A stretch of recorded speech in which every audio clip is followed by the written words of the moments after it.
Is this thing on? Oh, I'll be damned. It actually turned right on, too. Okay, so here's the thing. Oh, okay, good. The YouTube live stream just went on. Um, I'm trying to figure out because, like, I've seen some other channels, and these guys have live streams where they're able to do call-ins and they're able to get like multiple people calling in. And I'm still trying to figure out how to do this. I really should ask one of my younger cousins because, to tell you the truth, I honestly have no idea how to do this. But I want to get this. I want to try to figure out how to get this rolling in a way where like I can use it. Hey, Cannabis Music, Michael Corleone, how y'all doing?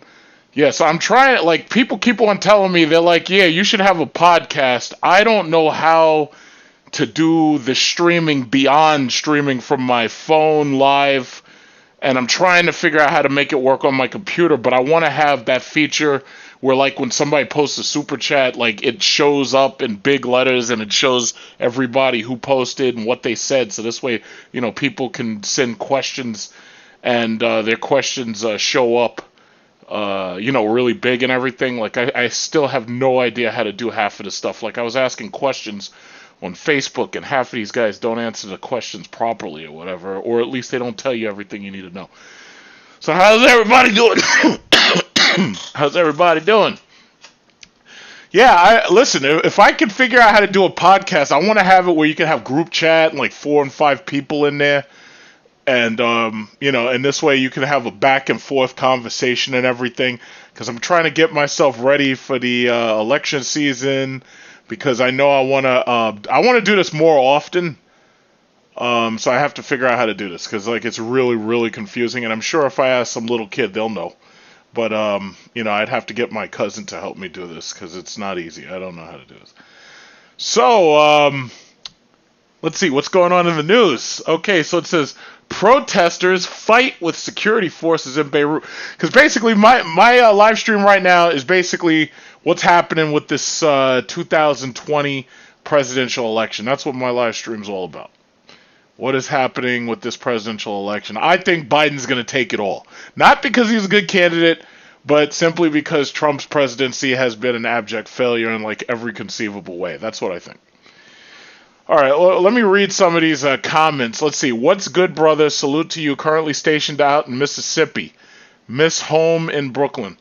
Well, take care. Fortunately for you, there's no, I don't think you're being deployed or anything. So, I hope everything goes well down there.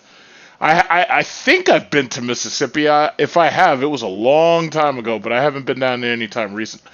Let's see. Cannabis Music. A Navy veteran pipe bombed some protesters. Really? Oh, snap. They blowing up the goddamn protesters? Why are we at war with Portland, Oregon? What the hell is that about? What is that about? My God.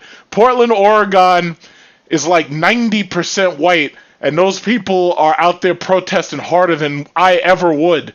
And they're out there screaming Black Lives Matter at these white cops, and the cops are beating the shit out of them. I don't understand that. Like, they're out there going hard. Protesters with fight with security forces. Yeah, I don't know what's going on. My God. I got to hand it to them. Those people out there in Washington, Seattle, and Portland, Oregon, those Antifa guys, man, they're going hard, boy. Here I am. I'm sitting at home chilling and making videos and stuff, and these guys are over there like putting their lives on the line to fight the police. It's amazing. Yeah, liberal protesters, that's what they are. But the thing about it is, if you want to reduce them to just being liberals, I think that kind of doesn't tell the whole story, because a lot of people are just plain old pissed off because the economy's a mess and the Republicans and the Democrats aren't signing welfare checks fast enough to keep them from getting foreclosed or what's it called, evicted. So, I wouldn't just call them liberals, because you never know. It could be a mixture. But, in fact, you got to also remember, within all of these groups, there's a lot of, mixtures in these groups. You got anarchists. The anarchists are there just to set shit on fire. You've also got, what is it called? Opportunistic thieves who are there. They don't care about the cause. They're just there to steal shit. And the problem with the anarchists and the opportunistic thieves What happened? What do you say? Audio? Is there a problem with the audio? Can you hear me okay? Because I'm using my AW988 headset, as you can see, my Alienware headset right here. So you shouldn't be having. Is there a problem? Oh, the audio's good. It should be good. I don't know why it would be bad. I don't understand. But yeah, the problem with the opportunistic thieves and the anarchists and the arsonists is that the opportunistic thieves are in the stores trying to steal televisions, but the anarchists are just trying to destroy the government. And then you got the arsonists, and they're trying to burn down the Best Buy while you're in there stealing the television. So that's a big problem. Okay, audio's good, audio's fine, sounds good to me. Okay, yeah, because some people, I was playing Counter-Strike, some people were saying that my audio quality wasn't that good. I couldn't understand what they were talking about. Like, I thought it was good. And according to the gain on my thing, like I got to learn how to use these things, but according to the gain on my screen, it looks okay. Everything looks okay. In fact, maybe the next time I do this, I'm going to test my webcam to see if I can use that as the audio source instead of the headset. So, but I think it says warning, please check the resolution of the video. Because keep in mind, this is the first time I'm using OBS. I'm trying to understand how to do this. So the thing about it is I'm trying to learn this, and it says check the video resolution. It says the current resolution is something by 648, which is not optimal. Okay, so let me just check that resolution if I can. No, it says 1080p. How does it look? Does it look okay? No, well, Hillary, first of all, Pizzagate is bullshit. I'm sick and tired of these goddamn right-wing conspiracy theories. First of all, you guys go ridiculous with this stuff. Pizzagate, really? Come on, seriously. You want me to believe that Hillary, who's been hated by the right wing since the 1990s when she was trying to give us health care called Hillary Care, you want me to believe that Hillary Clinton is running a prostitution ring for underage girls out of a goddamn pizzeria? I mean, come on, man. Come on, really? You mean to tell me that her husband was the president of the United States? He has access to alien technology and Area 51, and you want me to believe that the best that they could do was to have a prostitution ring out of a pizzeria? Really? Come on, man. Just stop. What is it with you people? Why do y'all do this to me? Well, why do y'all do this? This is ridiculous. Oh, somebody's sending me a little message. Why do you do this? This is ridiculous. Come on. See, this is what happens when you watch Fox News all the time. Your brain turns to mush. You know, I mean, that's ridiculous. Come on, Hillary Clinton, the president had access to all of the possible brothels of the world, and he's going to run it out of a pizzeria? Really? Come on, man. Come on, seriously. Come on, man. Seriously, come on. Why do y'all do this to me? And then y'all get mad when I be deleting your comments because you'll say the most outlandish, ridiculous, stupid things. And then you get mad at me. It's like, come on, man. Seriously? Seriously. If you're going to run a brothel, at least do it out of a Miss America pageant like Trump did. Why the hell would you do it out of a pizzeria? That doesn't make any sense. I mean, come on. Do y'all think about this stuff before you say it? Really? Do y'all think about this stuff? I know y'all like typing memes and shit, but do you really think about these things before you say it? A pizzeria is a child prostitution ring? Come on, man. Seriously? Come on. Oh, man. These guys be killing me. Yeah, man. Oh, my God. Let's see. Let me read another comment here. Let's see. Speaking of pizzeria, shout out to Herman Cain. Let me tell you something. You know what's so funny about these goddamn Republicans? These guys have been spending the last couple of months telling you that coronavirus was a joke and it was a hoax and this, that, and the other. And then Herman Cain gets killed and they don't want to talk about Herman Cain dying of it. I think the only thing that would make them talk about it seriously is if like Trump or Pence got it and it put them on their back tits up. I think that's like the only thing that would get these people to be serious. Because these guys are not serious. It's ridiculous. It's absolutely ridiculous. And Herman Cain with his stupid 999 plan. You remember Herman Cain? He was like, oh yeah, 999. You remember that? Yeah. He had like $10 million in the bank and he's dead, and he'll never get to spend a dime of it. What he should have done was left it to me so I could invest it, and I could have probably turned it into $40 million. But, yeah, that's what happens when you're stupid. I mean, come on. I mean, what's going on in the world? These people don't take anything seriously. You got dead bodies piling up, and they're trying to say, oh, yeah, well, the numbers are fake. I mean, come on. I see hearses everywhere I go. I was on the road yesterday. I was on the Southern State Parkway. There were like 3 hearses in front of me. And, oh, yeah, the numbers are fake. It's all a hoax. It's like, come on, man. You guys are killing me. You guys are really killing me with this stuff. Like, I find it hard to believe that people can be this stupid. But they can. It doesn't make any sense. How is it possible that we see the dead bodies piling up? Piling up! It's like, what was it? The last time we saw all these dead bodies piling up, it was because white people up in Northeast America, you guys had the opioid crisis, right?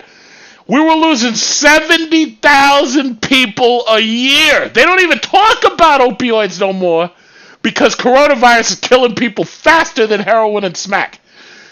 And everybody took that seriously. Now, Fox News put their spin on it, and they're like, oh, yeah, well, China's shipping all of this opium in here. What was that drug that China was shipping in here? They said, it'll come back to me. China was shipping a drug here, and I know what it is. I just forgot it because I'm thinking about 3 different things. I'm thinking about the television, I'm thinking about this live stream, and I'm thinking about this headphone. There was a drug China was shipping here. What was that shit called? Fentanyl. Yes, thank you. Thank you, Cannabis Music. They were shipping fentanyl here, and fentanyl was killing white people. And when y'all die, your bodies pile up like raw chicken. Y'all were piling up. 70,000 deaths a year. Fox News took that seriously. MSNBC took that seriously. CNN took that seriously. So why can't y'all take it seriously that there's a freaking virus killing people? Oh, no, I'm going to go to the beach and I'm going to have fun and hang out because y'all are infringing on my rights. What the hell is wrong with you people? Come on, man. I know this Fox News stuff is turning y'all stupid. And I watch it just so I understand. Because, you know, some people probably ask me, well, why do you watch Fox News so much? Well, there's a couple of reasons. Number one, I don't have MSNBC and CNN on this plan, on this television from Files. That's number one. So I just don't even have it. I have an OAN, I think. But another problem is I like to know where y'all are getting your stupid ideas from. So I actually watch you. I sit back quietly and I just observe. And I listen to what Hannity and Tucker and all these morons on Fox say. And then I listen to you guys try to repeat it. And you fuck it up all the time. Y'all can't repeat this shit verbatim 100%. You just can't. Because it takes a large amount of mental processing to be able to do that. And some of you guys just don't have it. Let's be honest. Thing about it is, these ideas of conspiracy theories, you guys are killing me with this nonsense. It's like, how am I supposed to have serious political podcasts when you guys are talking about worldwide prostitution rings with a side of mozzarella cheese in a pizzeria? I mean, come on, seriously, how am I supposed to do this? How am I supposed to do this? LB says Trump. LB, what state, I gotta ask, what state do you live in? Before I insult you, I'm not gonna just insult you, but let me just ask this. What state do you live in where you can possibly be rooting for Trump after his economy has turned out to be a scam, and then coronavirus has killed like 160,000 of your neighbors? It's like, how are you rooting for this guy still? How are you doing it? I don't understand that. How are you doing it? And let me be perfectly honest. I understand Biden is not a perfect candidate, but my problem is, at this point, I'll take anything I could get just to have some sanity return to my government. I need my government to operate with some level of efficiency so that this way the enemies of the country are scared and they don't mess with us. I can't have this guy Trump in there another 4 years. I just can't have it. I can't have it. This guy is literally, I mean, for God's sakes, he's tearing the whole place down. Literally tearing the whole place down. Russia is helping Trump, and China hates Trump, so they're helping Biden. But my bottom line is, I can't have these people destroying my government. Now, I'll give Trump this. The tax cuts felt good when I got my $10,000 back in last year for tax returns. Okay, so the tax cuts felt good. Problem is, you're losing all your money to the damn economy because the economy is freaking like it's in shambles. And I'm not even talking about coronavirus. I'm talking about before coronavirus. You know, it was a mess. An impeachment, we were never going to get a real impeachment when you have Senate Republicans there. If there was a half and half divide, maybe you would have really had it with the House, half Democrat, half Republican. If you had the Senate, half Republican, half Democrat. We were never going to get a real impeachment.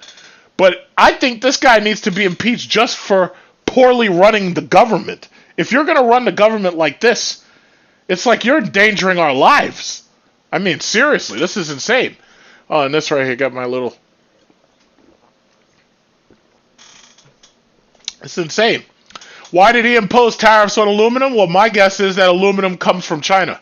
Now, mind you, aluminum and silicon are like the most abundant resources in the Earth's crust, aside from oxygen and iron. Those are the four most abundant elements in Earth's crust. Everything could be made of aluminum as long as you're not afraid of it electrocuting you. That's the reason why Apple makes their stuff out of aluminum, because they know aluminum is relatively cheap, and as a metal, it's relatively strong if you do it right. The thing about it is, most of our metals come from China. And China comes here and they take all our goddamn copper and they give us plastic instead. So they take the goddamn copper pipes out of your house and they give you plastic pipes. And they, what is it called? Plex tubing or PEX tubing? Yeah, so they take our copper and they give us freaking pipes that are plastic. It's incredible. It's like America has been fleeced. This whole country's been fleeced. It's absolutely amazing. And they let it happen for 30 years. Probably 40, but, you know, I'm thinking 30. Trump is a businessman. He's not even a good businessman. All of his goddamn things are bankrupt.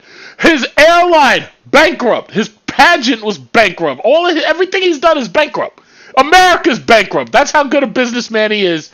That the country is what? We're damn near $30 trillion in debt now. When this guy got in, oh yes, I'm not going to have any high deficits. I'm not going to have any high debts, national debt. And now you're $30 trillion in debt. $30 trillion in debt.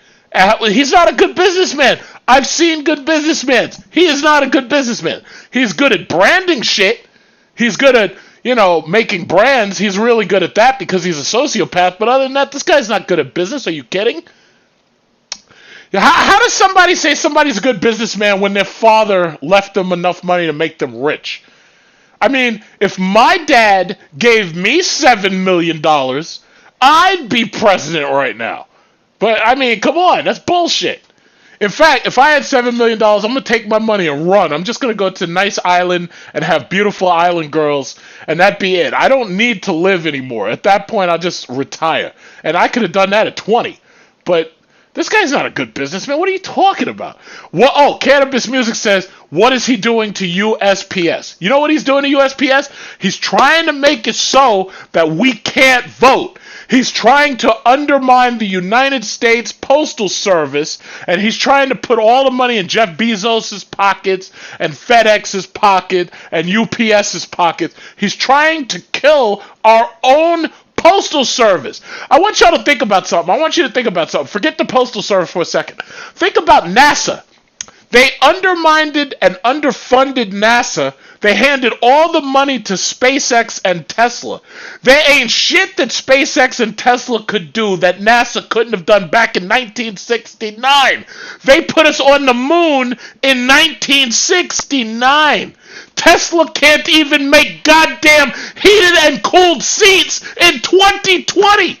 SpaceX, all he did was dock a capsule. That's all he did. And they docked it to shit that NASA put up since 1969. They're making these people rich and they're stealing the money as middlemen. Do y'all understand what's going on here?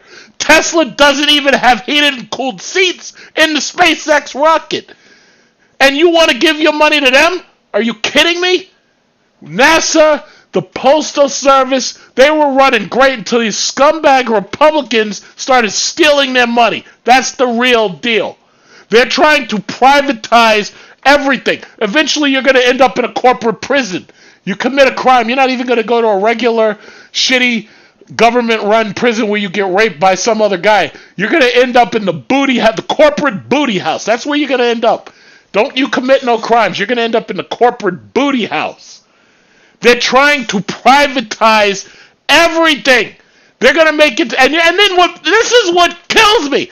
You right-wing Republicans, y'all talking about how your freedom of speech is being violated, but guess what? Only the government doesn't have the right to violate your free speech. The corporations don't have to give you free speech. They're not going to let you talk shit in Disney. They're not going to let you say what you want on YouTube or Facebook. If you privatize everything, you lose your freedom of speech. I mean, even you morons who don't believe in coronavirus, when you try to post counter information, YouTube takes that shit down immediately and they say, fuck you. And there's nothing you can do about it. You're losing your freedom of speech by letting them privatize everything. Yeah, I'm not proper right now, so I got the camera pointed up at the television while I was watching the news up there. So I'm not completely proper. As soon as I get better at this, what is it called, live streaming, it's like then, maybe I'll do... But anyway, bottom line is, it's like you guys are you want them to privatize everything, and then you're losing all your damn rights. And then you don't understand why you're losing your rights. The Democrats don't control YouTube, Facebook, and Twitter. Those are private corporations. That's what happens if you privatize everything. Of course it's true, because I'm saying it. You're going to end up in a corporate booty house. That's where you're going to end up. You know, on like those alien movies, the evil corporation, Weyland-Yutani? Weyland-Yutani is going to end up having a corporate booty house. And when you go to a corporate prison, that's when you're going to understand what I'm saying. You know, even the government, you can't sue those corporations. The government can be sued. You can say Congress is taking your rights, just like Larry Flint when he wanted to run pornographic videos and the government tried to stop him. You can't sue a corporation. You can't sue YouTube. There's nothing you can do. Either you have their terms of service or you don't. You can't sue them. What do you think about Argentina, John? It says, what do you think about Argentina? Well, listen, first of all, Argentina is... okay, you want to know what I think about Argentina? I've got no sympathy for them whatsoever, because you got to understand, Argentina tried to create basically a white state. They were basically kicking out the dark-skinned locals, and they were trying to basically do their own version of apartheid. That's one of the reasons why a lot of them Nazis who escaped Germany, they went down there to Argentina, and that's why when the, the IDF was looking for those guys, they found a lot of those guys down in Argentina. It's like, if you're a Nazi from Germany, why the hell would you come to South America? It makes it easier for America to get to you. They tried to create a white state down there in Argentina. I've got no sympathy for them. You want to know what I think of Argentina? Fuck them. That's what I think about Argentina. I hope they get their asses kicked. They deserve it. And it's sad, because I actually wanted to go on tour to Argentina. I was going to take a nice flight down to Argentina, and then I was going to go to Uruguay, because it's like right next door. But it's like, you know what? Whatever. Of course Argentina's shit. First of all, they ain't got shit there except mountains and beef. Those people don't even barely eat rice. It's like they ain't got nothing down there. But I think I might go down there just to see what it looks like. But I'm not going in a war zone. So my only thing is, it's like they better straighten that place out. Because otherwise, I'm not going down there. There's a couple of places I refuse to go. Brazil, because that place is a war zone. What else? Colombia, because that place is like a drug den and a war zone. I'm not going there. I have friends that like going there, but I'm not going there. Because they'll kidnap my black ass, and they'll try to demand that my family send money. And nah, I'm not doing it. They might even test out cocaine products on me. I'm not going down there. Forget it. Who else? Let's see. There's other places I'm not going. I'm not going to any Middle Eastern countries with the exception of Dubai. I trust Dubai. I've been to Dubai twice. Dubai doesn't play no games. They kill terrorists. I appreciate that. They don't play any games. Anybody who's a terrorist, they kill them. They don't arrest them and interrogate them. No, they just kill them. I like that. So that's just it. Who do you think are charlatans in the financial literacy education business? Okay. Who do you think of charlatans in the financial literacy education business? Well, I'm not exactly sure exactly what you're talking about. I understand what you're saying, but financial literacy, first of all, in my opinion, on my channel, I try to get people to think about stocks and what to invest in.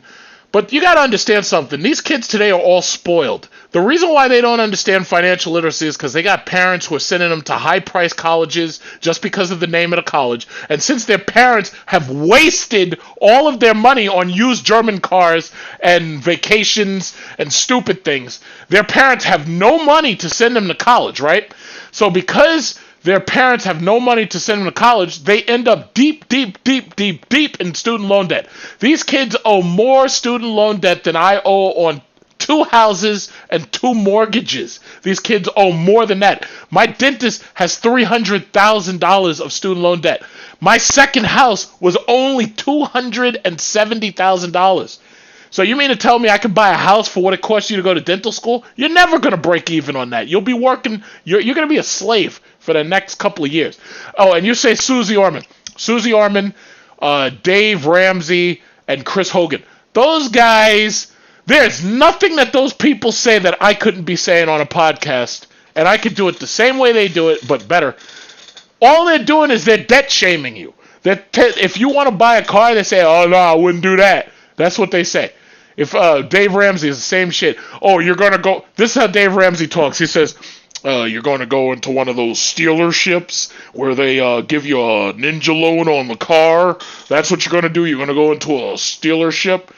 Oh, yeah, they're going to jack you up on a 28.9% interest rate. That's what they're going to do. Yeah, my daughter went to a Steelership so she could drive a Tesla. I said, no, don't you do that. Don't you bring home no damn $80,000 Tesla. That's all they do. They debt shame you. That's all they do. And they both sound the same. Susie Orman tries to convince these parents not to waste all their money on their damn kids, but then you look at the parents' bills for T-Mobile, and they're paying for that. First of all, you should never pay for your kid's cell phone, period. Ever. You should never do it. If your kid wants a cell phone, tell her to go out and get a job, and then she can afford a cell phone. But you gotta understand, these parents, they don't know how to parent these kids. All they want to do is hand them a cyber nanny, like an iPad or iPhone, just to get them to shut up and leave me alone while I'm busy doing my crystal meth in another room. Leave me alone. Sit there, and I want you to stare at Bubble Guppies and Baby Shark and Dr. McStuffins. I can't make this up. It's like I've seen this in real life. They got their kids sitting there staring at these stupid television shows, right? So then, when that kid goes to school, the kid starts behaving really badly because the teacher can't even put a movie on because the kids have brain dead from all the stupid shit that they watch on television. There's you can look it up. It's called digital autism. Scientists actually believe that when you're forcing these kids to look at these television screens, that what you're doing is you're dumbing them down to the point where they're actually getting what's called digital autism because they can't look at each other anymore and they can't determine facial features and expressions because they haven't been talking to live people. They're busy staring at these damn screens. So it's like, oh my God, what are they doing to these children? And the parents are morons. It's like they've been brainwashed by corporations. I'll tell you what, this is my experiment. I want you to go into your kid's classroom. And if you don't have a child, I want you to go into your little brother or your little sister. I want you to go into a classroom and I want you to take a good look around. And I want you to see how many corporate interests are in that room. How many times do you count the word Sony? How many times do you count the word Apple? How many times do you count the word Microsoft?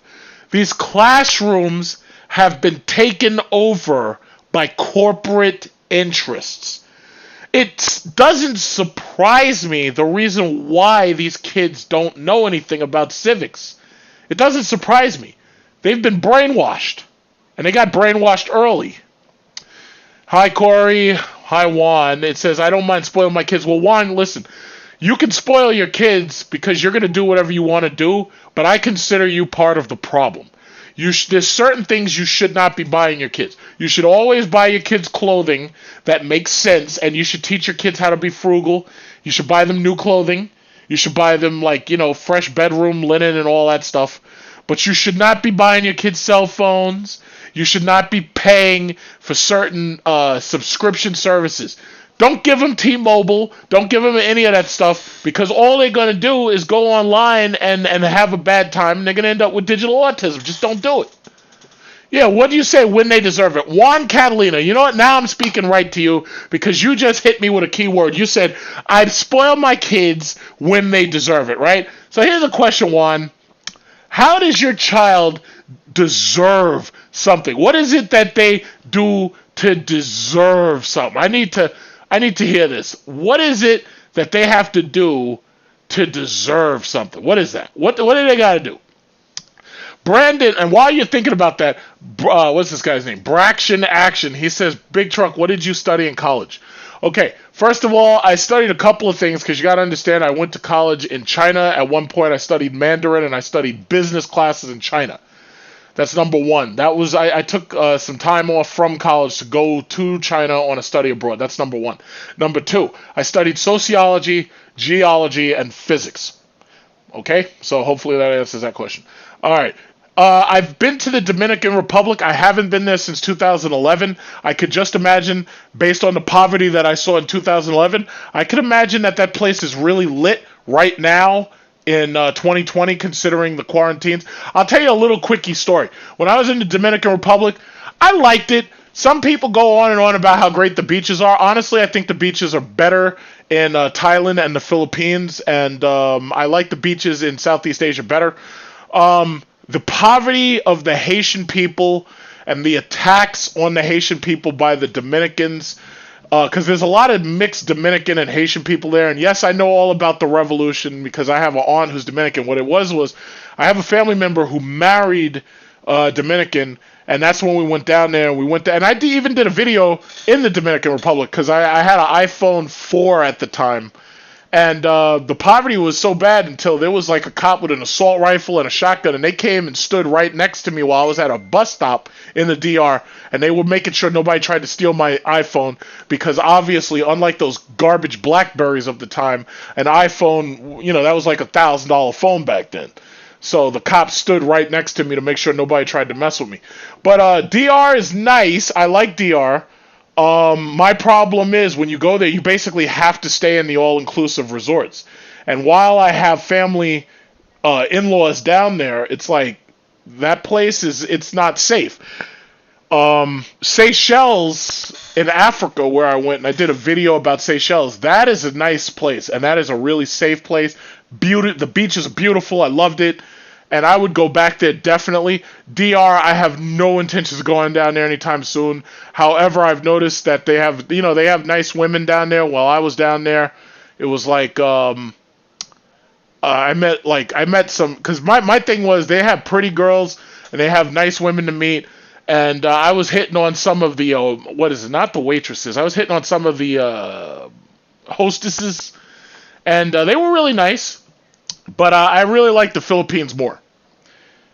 Let's see. Juan Catalina says, I would get them a new Mercedes-Benz. Oh, my God. See, you're part of the problem. You should never buy your kid a car.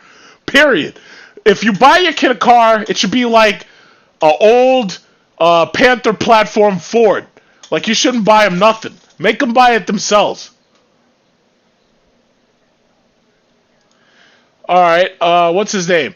Who's this? It says, my granddad and dad got me my first car. You know who bought me my first car? I want you to guess who bought me my first car. Who bought me my first car? Take a guess. I want you to buy who bought me my first car. Who bought me my first car? That's the guess. Who bought me my first car? And I also want you to guess who bought me my first cell phone. It's easy to see why I'm a Republican. It's very easy to see. You know who bought my first cell phone? Me!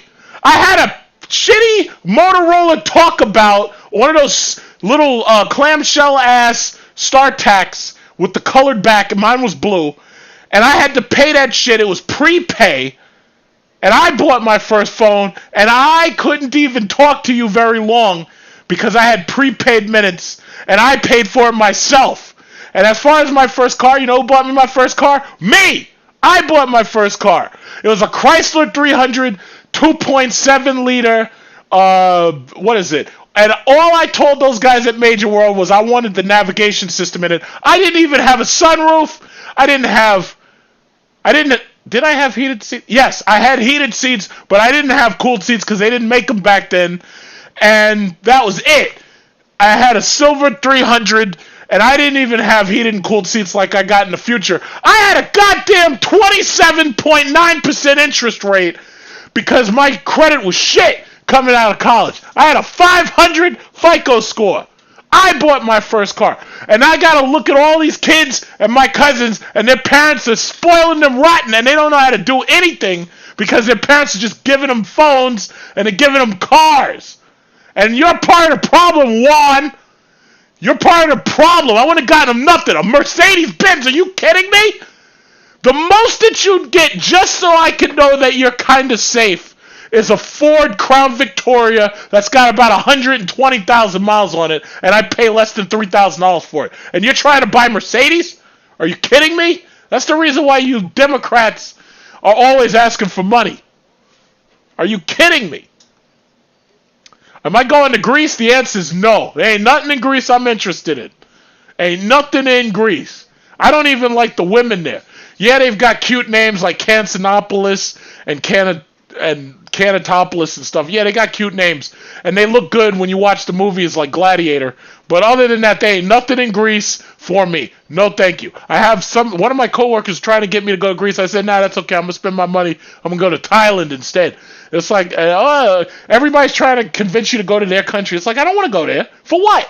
What do you want me to do? You want me to, I don't know, fight in the Coliseum or something? It's like, I ain't going there. What, are you kidding me? Boring. The beaches are way better where I go. You know what? If I go back over there to the Middle East, I'm going to go to Maldives just so I can make a video about Maldives. I'm going to go through Dubai.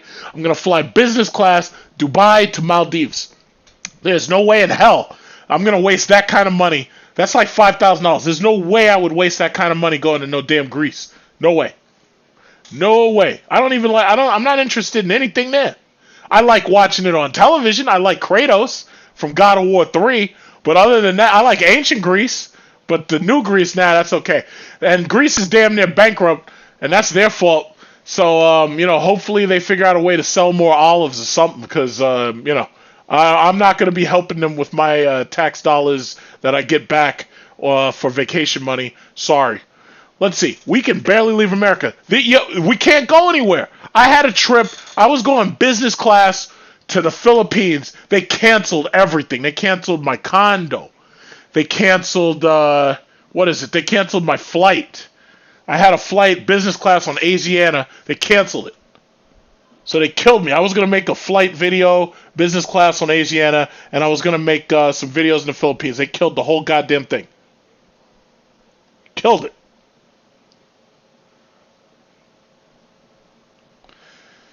I like Qatar. I haven't been to Qatar. Maybe in the future I'll go there. Yeah, the family's doing fine, Corey. No problems to talk about. Juan, you'll buy them a Lambo Urus? Yeah, okay, sure. Yeah, go ahead, buy them a Lambo Urus. Hey, you know what?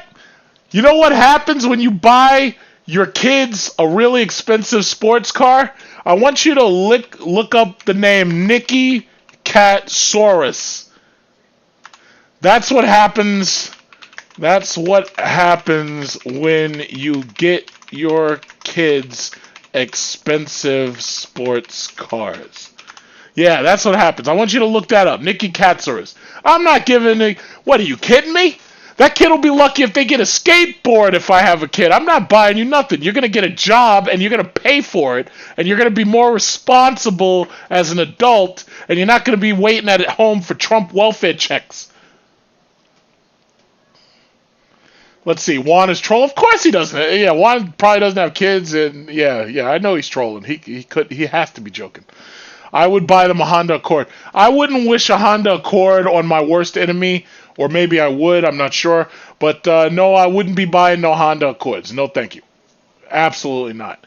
In fact, if I have a kid, chances are by the time I have children, Tesla's Model 3 would be the most they'll be able to get, but I'm not paying for it. In fact, I'm not sending them to school either. They're going to have to take those loans out for themselves so that this way they can learn responsibility and they're going to a local school unless they get a scholarship, I'm going to tell them up front, listen, if you don't get a scholarship, you're going right across the street to community college, university, or whatever it is. I'm not paying for it.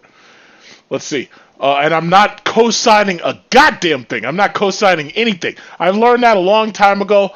Do not co-sign anything. This way, nobody can mess with you. Nobody can take anything from you. No, I am not 32 years old. I'm older than that. Let's see. I make over 120,000. Yeah, I do too. But my thing is, I damn sure ain't giving that up to no kid, and I'm not co-signing nothing either. It's like, what is this? If I wanted a nice car as my first car, I'd get a job. Yeah, you should have a job. I'm not paying for your car. I'm not paying for your insurance. I'm not paying for no cell phone. I'm not paying for cell phone bills. You'll be lucky if you even get a cable box in your room, because the most I might buy you is a Roku, and that's about it. I'll have HBO. If you want it, you're going to have to buy your own cable box. I'm not paying for it. I'm not doing it. These kids are spoiled, and I'm tired of it. That's the reason why you're 1.7 trillion in student loan debt this year. I'm not paying for it. Nope, you are. Let's see. Big truck. What are some vehicles that I should look into getting for around $30,000? $30,000. I could see you going. It depends on your needs. I mean, there's lots and lots of EconoBox 4-cylinder crossovers out there. But if you're gonna buy one of those, I would also recommend you buy a revolver with one bullet and save that bullet for yourself, because driving around in one of those EconoBoxes when you got people driving around in Hellcat Durangos, it's gonna make you probably want to blow your own head off. But I mean, there's lots of cars out there. It's just that all of them suck. I mean, $30,000. What can you buy new? You can buy a Kia.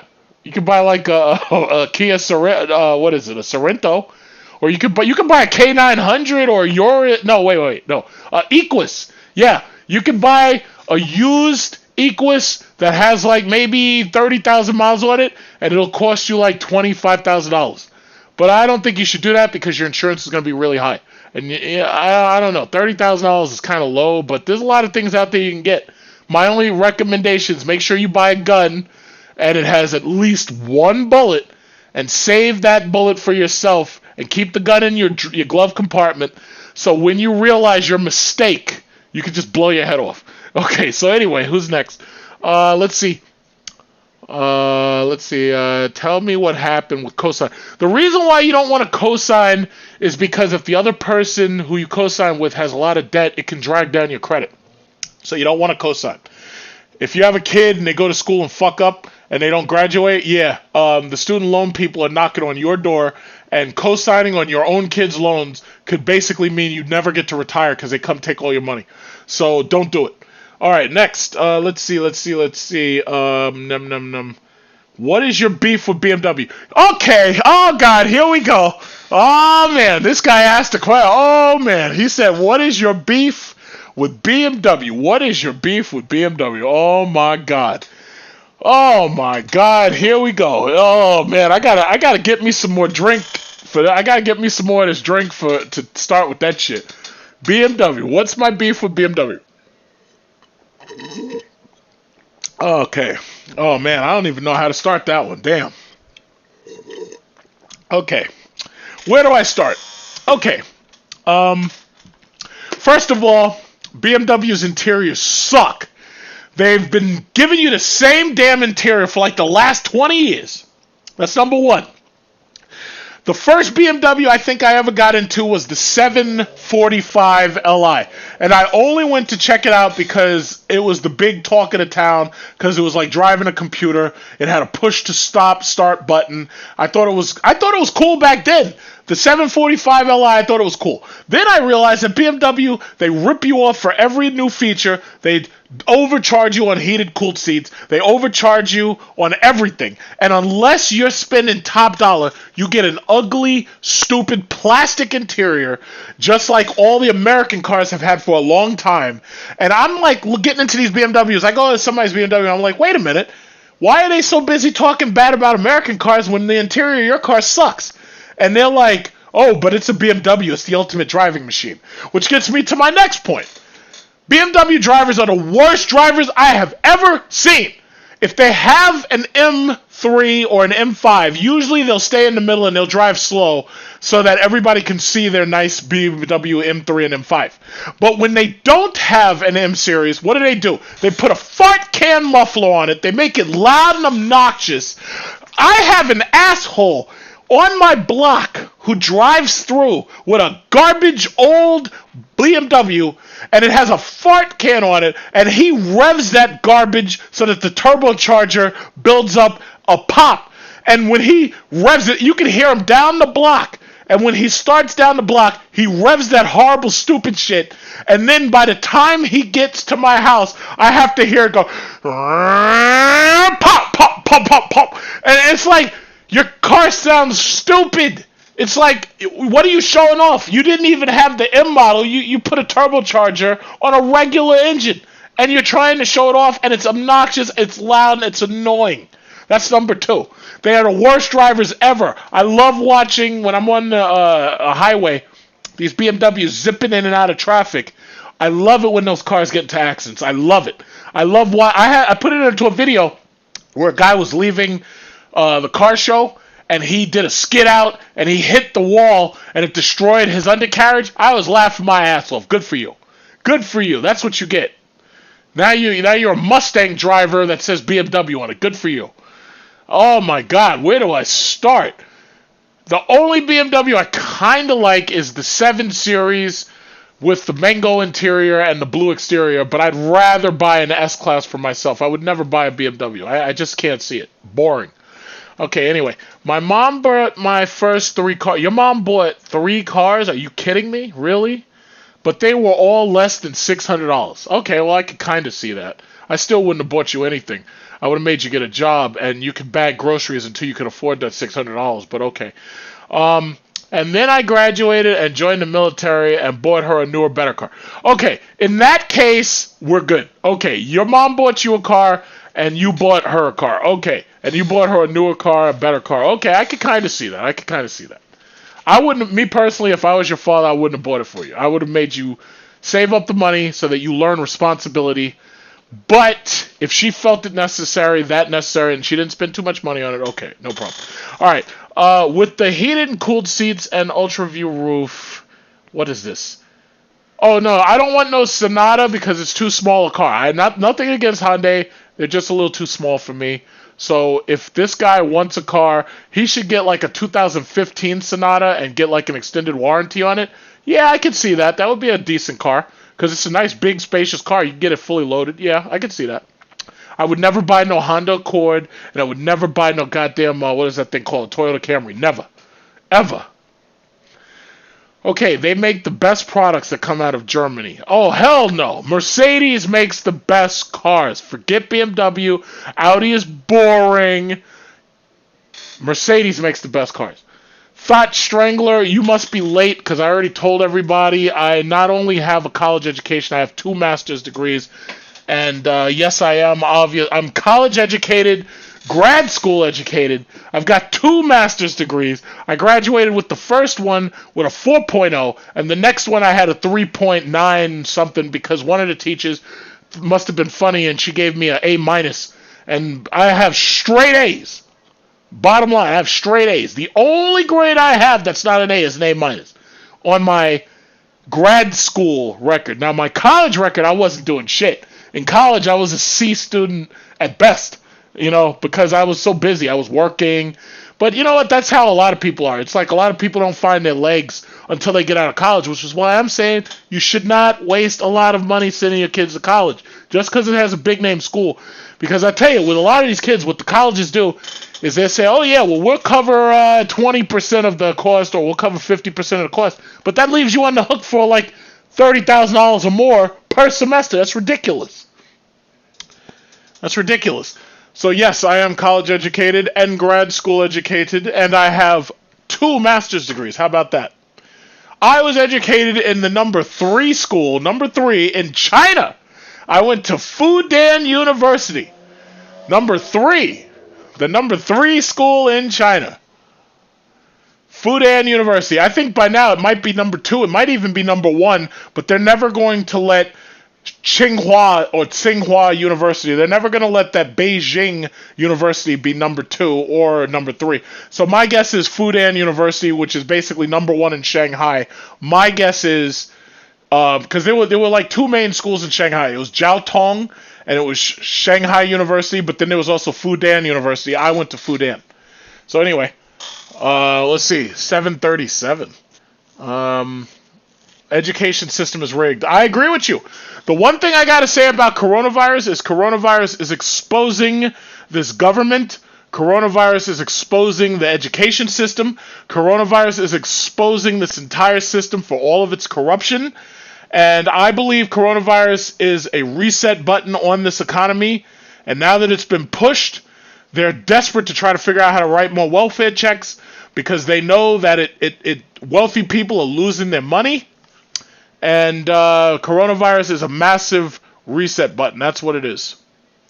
That is what it is. Just so you know, I'm using OBS software, and I'm still trying to figure out like what OBS software, how it helps me, because I don't know how to fully use it, but I'm trying to figure out how to use it. Like it's got all this stuff like scene switches and all this stuff. I don't know. I got to learn how to do this. But anyway, I'm using OBS, so there's like a small delay in between what I say and like seeing it on television. I see we have 60 viewers and 23 likes. That's nice. 60 viewers. All right, Apple stocks are going to skyrocket. Well, here's the thing. Apple dilutes its shares ultimately by splitting the shares. They dilute their shares. It allows more people to get in on the stock. In the long run, Apple's doing really well. Nobody can mess with them. I'm not worried about Apple as a great place to store money. I'm not worried about it. I think as long as you got in a long time ago, especially if you got in March during the crash, I think you're going to do just fine with Apple. Are you getting the new flight simulator? It's interesting that you said that. I think I just might buy Microsoft Flight Simulator, especially considering I got all this equipment to run DCS. So yeah, I'm probably going to try to stream flights, or I might try that. I know a lot of people are going to be streaming Microsoft Flight Simulator. In fact, I was trying to figure out how to get the demo in order for me to do it. But yeah, I'm probably going to get it. Should I buy a 2020 Kia Optima? Listen, if you can afford it, go ahead. It's a good car. Kia, at least with Kia, I know they're going to give you all of the features. Big Truck, should I trade my 200 V6 for a Honda Accord? Absolutely goddamn not. No. Absolutely not.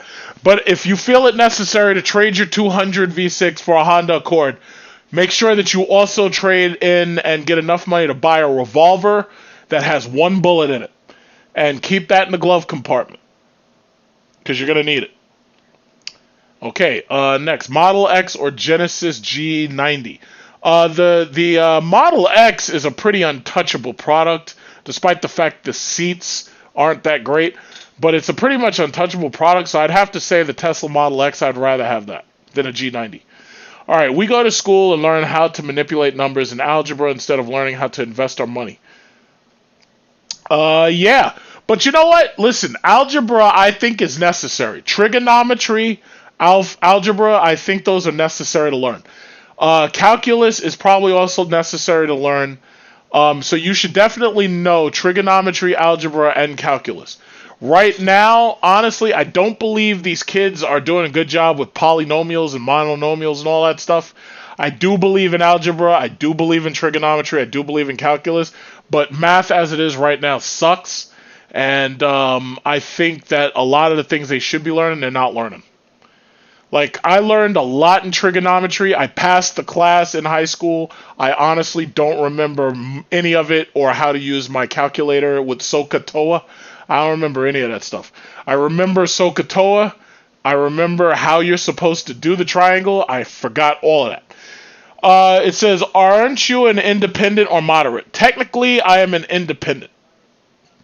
I'm an independent because I used to be a Republican, but when Trump got in there and I realized that guy was a big spending liberal idiot sociopath, that's when I became an independent. So now I'm an independent. So you could call me a never Trump Republican, basically.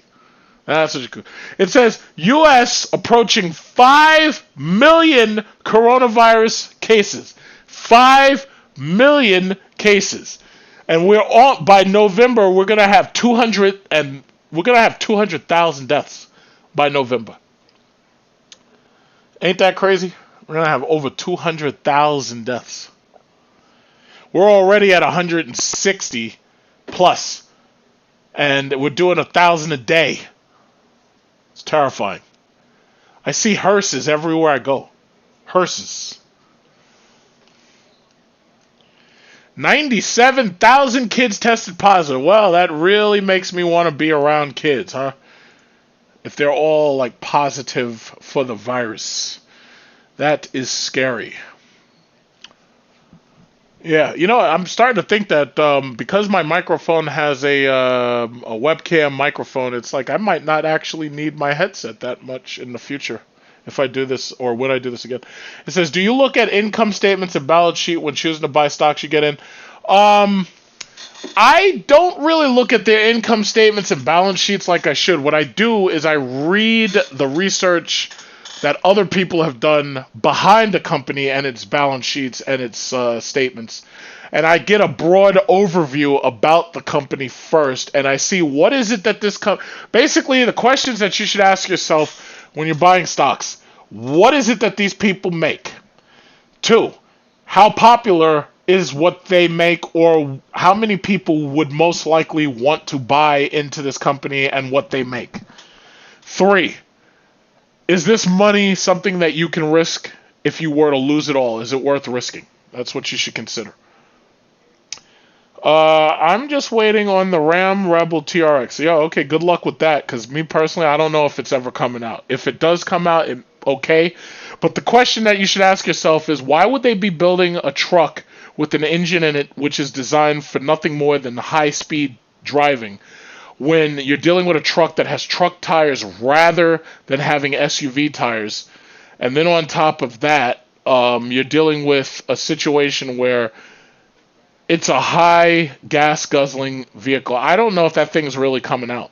It'll be nice to see it come out, but I really don't know, because the Hellcat engine is not designed for a truck. If you were going to buy a truck that could tow a lot, you're going to buy a diesel. You're not going to buy a gasoline-powered supercharged truck. It doesn't make sense. A supercharger is for racing. It's not for towing stuff.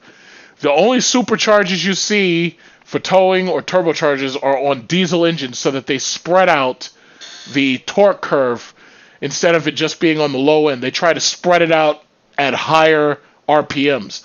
So usually a diesel is going to most likely be your that's where you're going to want to tow stuff.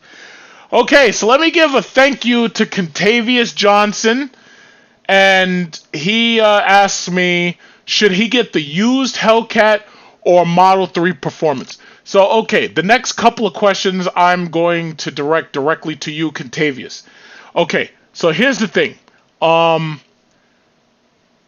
Do you think that you can afford a gas guzzler? No, in fact, let me ask it this way. How many miles per day do you drive? Let me ask you that. How many miles do you drive per day? How many miles do you drive in a week? Let me ask that question. How many miles do you drive a week?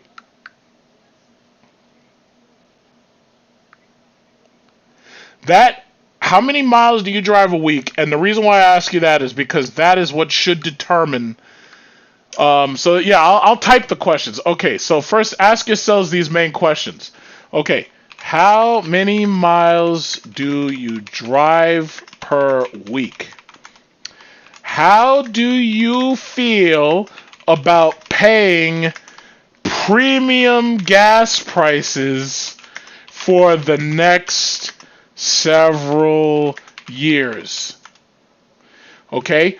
Do you have a garage? Cummins Tradesman? What's that about? Oh, that's the name of the truck. Okay. Well, John, it's just for fun. I got a 2,500 for Cummins. Okay, so if you have a truck, then you've already got something to tow in. That's great. And I'll tell you, that Ram truck, even the Ram 1500 with all the technology in it, that's a damn nice truck. That thing is like a luxury truck. Okay, so you have a 300 SRT8. Great. Okay, so you don't care about gas prices if you've got a diesel truck and you got a 300. All right, now, you said, should you buy a used Hellcat? Here's my problem with a used Hellcat. The parts are really expensive. Brake pads are more expensive than your 300 SRT8. I know because I had one. Rotors are obviously way more expensive. They're about $1,000 a piece. The upkeep of a Hellcat is typically going to be more than the upkeep of your 300 SRT and your truck combined. So the question is, are you made of money? And do you feel that you can afford this extra cost of everything? Now, as for the Model 3, I would say, honestly, the Model 3 is not my favorite Tesla. I would really say the Model Y is the better choice than the Model 3 because it's way more practical and spacious, and it only costs a little bit more. Now, if you could, I would buy a used Model X instead, because the reason why you can find a lot of these Model X's going up for sale, you can even find performance Model X's around $60,000. The Model X and the Model Y do not accelerate the same way the Model S and the Model 3 accelerate. So in my opinion, I would, if you were going to get a new car and your budget is $60,000 or $70,000, I would go for something definitely that has a warranty on it, because I don't trust any of this shit because it's got Chinese parts, everything. But my thing is, I would say I would go for the non-performance version, but if you really want an electric car, you should have a garage to charge it, and you should buy the charger. Definitely. But everything is so expensive. I mean, you're saying you paid $2,000 for your Jeep SRT for the brake job? Well, I don't do everything all at once. I usually split costs. So the most that I'll usually pay in any one sitting is probably about $500 or $600. My front and my back brakes, I don't do them at the same time. I do the front brakes, then I do the back brakes after I've done the front brakes like twice, or maybe even 3 times. Because the Jeep SRT doesn't destroy the back brakes like it does the front, because it's a heavy truck.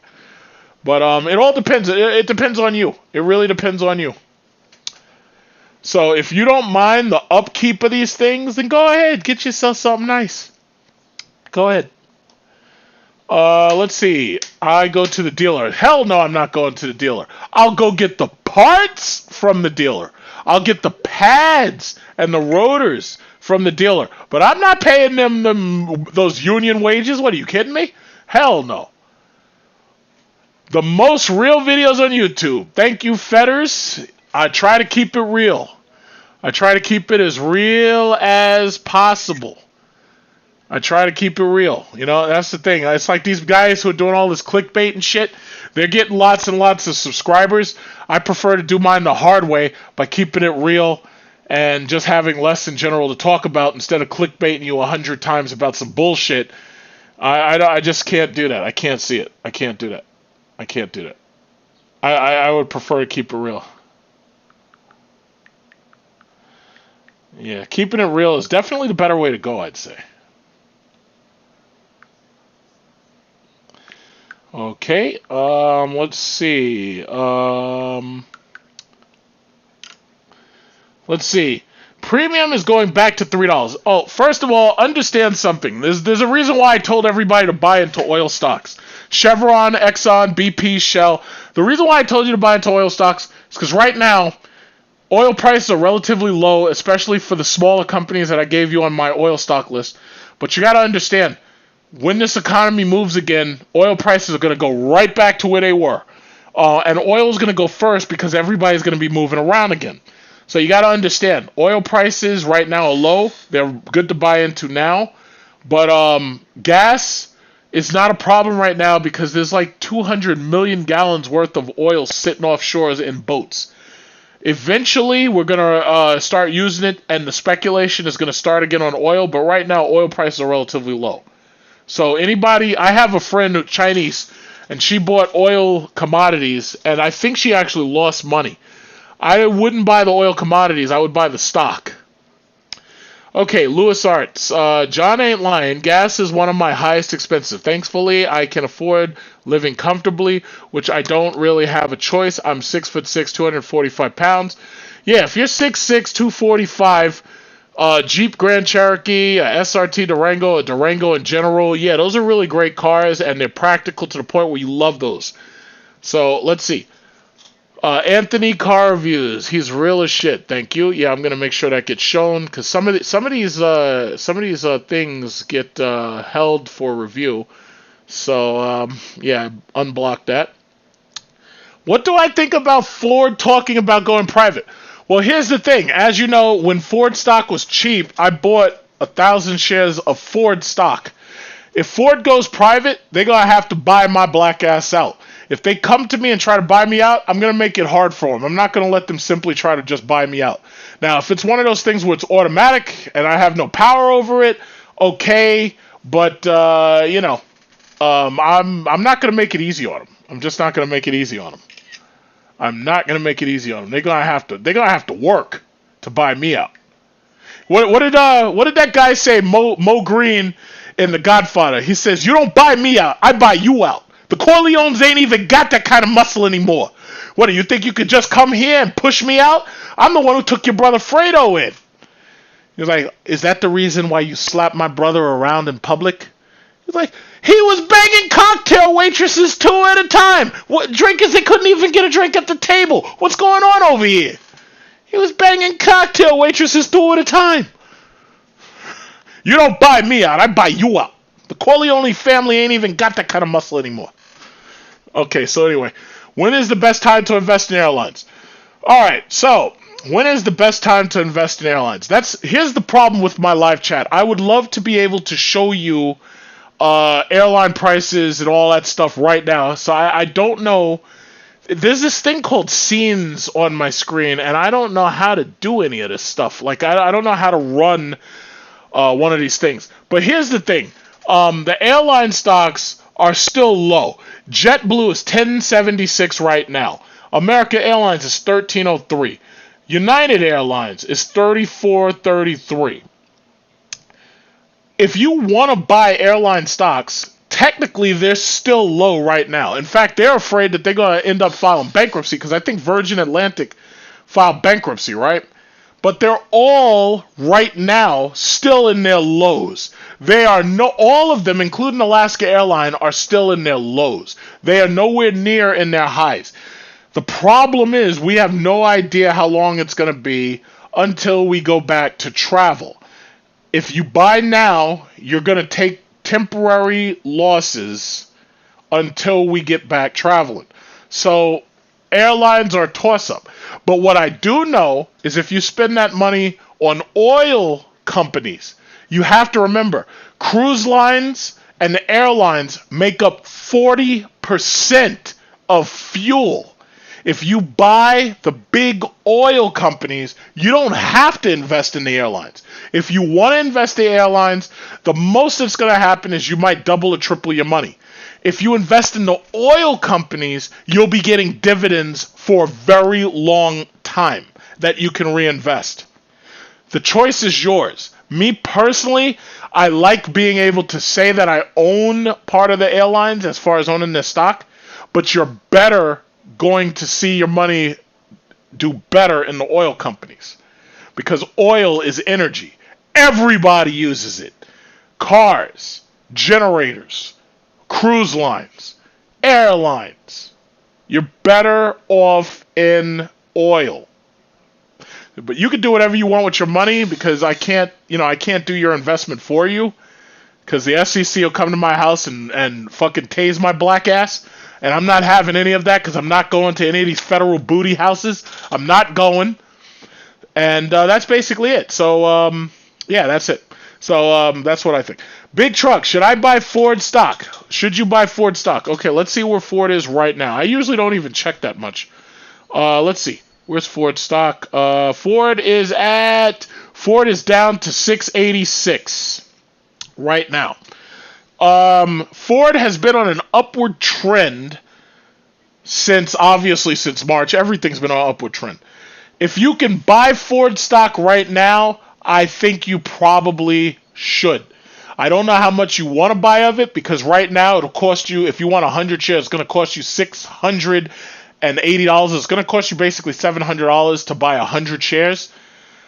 If you want it, Go ahead. However, right now, if I were you, I'd get your money into Apple instead of Ford. But again, I cannot manage your portfolio for you because I am not a licensed stockbroker, and the SEC is not coming here and arresting my black ass over some bullshit. I'm not having it. So I would recommend Apple right now. But yeah, if you want Ford, it's going to cost you for 100 shares. It's going to cost you $700. Okay. Yeah, I'm not going, David. I'm not going to that booty house. I'm not going. They locked up all these other people. They got Flynn, General Flynn. This man served his country. He decided to double down on Trump. The Democrats put his ass in a federal booty house. I'm not going.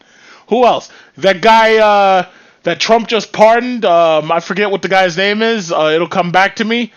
But that guy, he went to the federal booty house. God knows what was happening in that cell. I'm not going. Not for anything stupid. I'm not going. The SEC will come and try to lock you up and try to say you're doing insider trading. I'm not doing it. I'm not doing it. So let's see. Trump is going to the booty house. Listen, I don't think that's going to happen. I know New York claims that they're going to arrest him and this, that, and other. I don't think that's going to happen. I think that would start a war. No, I don't think that's going to happen. I really don't think that's going to happen. Trump is not going to the booty house. It's not happening. It's not happening. Sorry. It'd be kind of funny seeing Trump in prison, but let me tell you this: if the right wingers can't get Hillary and Comey locked up, then you know Trump ain't going nowhere. Even when he loses re-election, he's not going to jail, or at least I don't think so. You never know. Should I invest my money in Apple or Tesla? Well, that's obvious. Apple is doing a split, and that's coming up August 24th. Tesla has announced no such splittings. Tesla is $1,500 per share. No, I think you're better off going with Apple. Oh, Roger Stone. That's right, Roger Stone. Roger Stone got locked up in the federal booty house, and then Trump let him out, insulting the spirit of the Constitution and trying to make it look like the Democrats set these guys up when these guys are guilty of money laundering and other crimes that I can't really enumerate right here, but they even pled guilty. So as far as I'm concerned, SEC ain't coming to get me. What is insider trading? Insider trading is when I know something because I have a connection to the inside of a corporation and I give you tips that I'm not supposed to tell you. Like if something is about to release a new drug and I say, yeah, buy this because they're about to release a new drug, that's technically insider trading if I found out about it because somebody I know works as a scientist in the company. Trump participates in insider trading. He should get impeached for insider trading, but that's not going to happen because it's so near the end of his presidency. It's not going to happen. Okay, I'm just starting to invest in the market with a limited budget. So what do you suggest I buy first, and how many shares should you try to buy?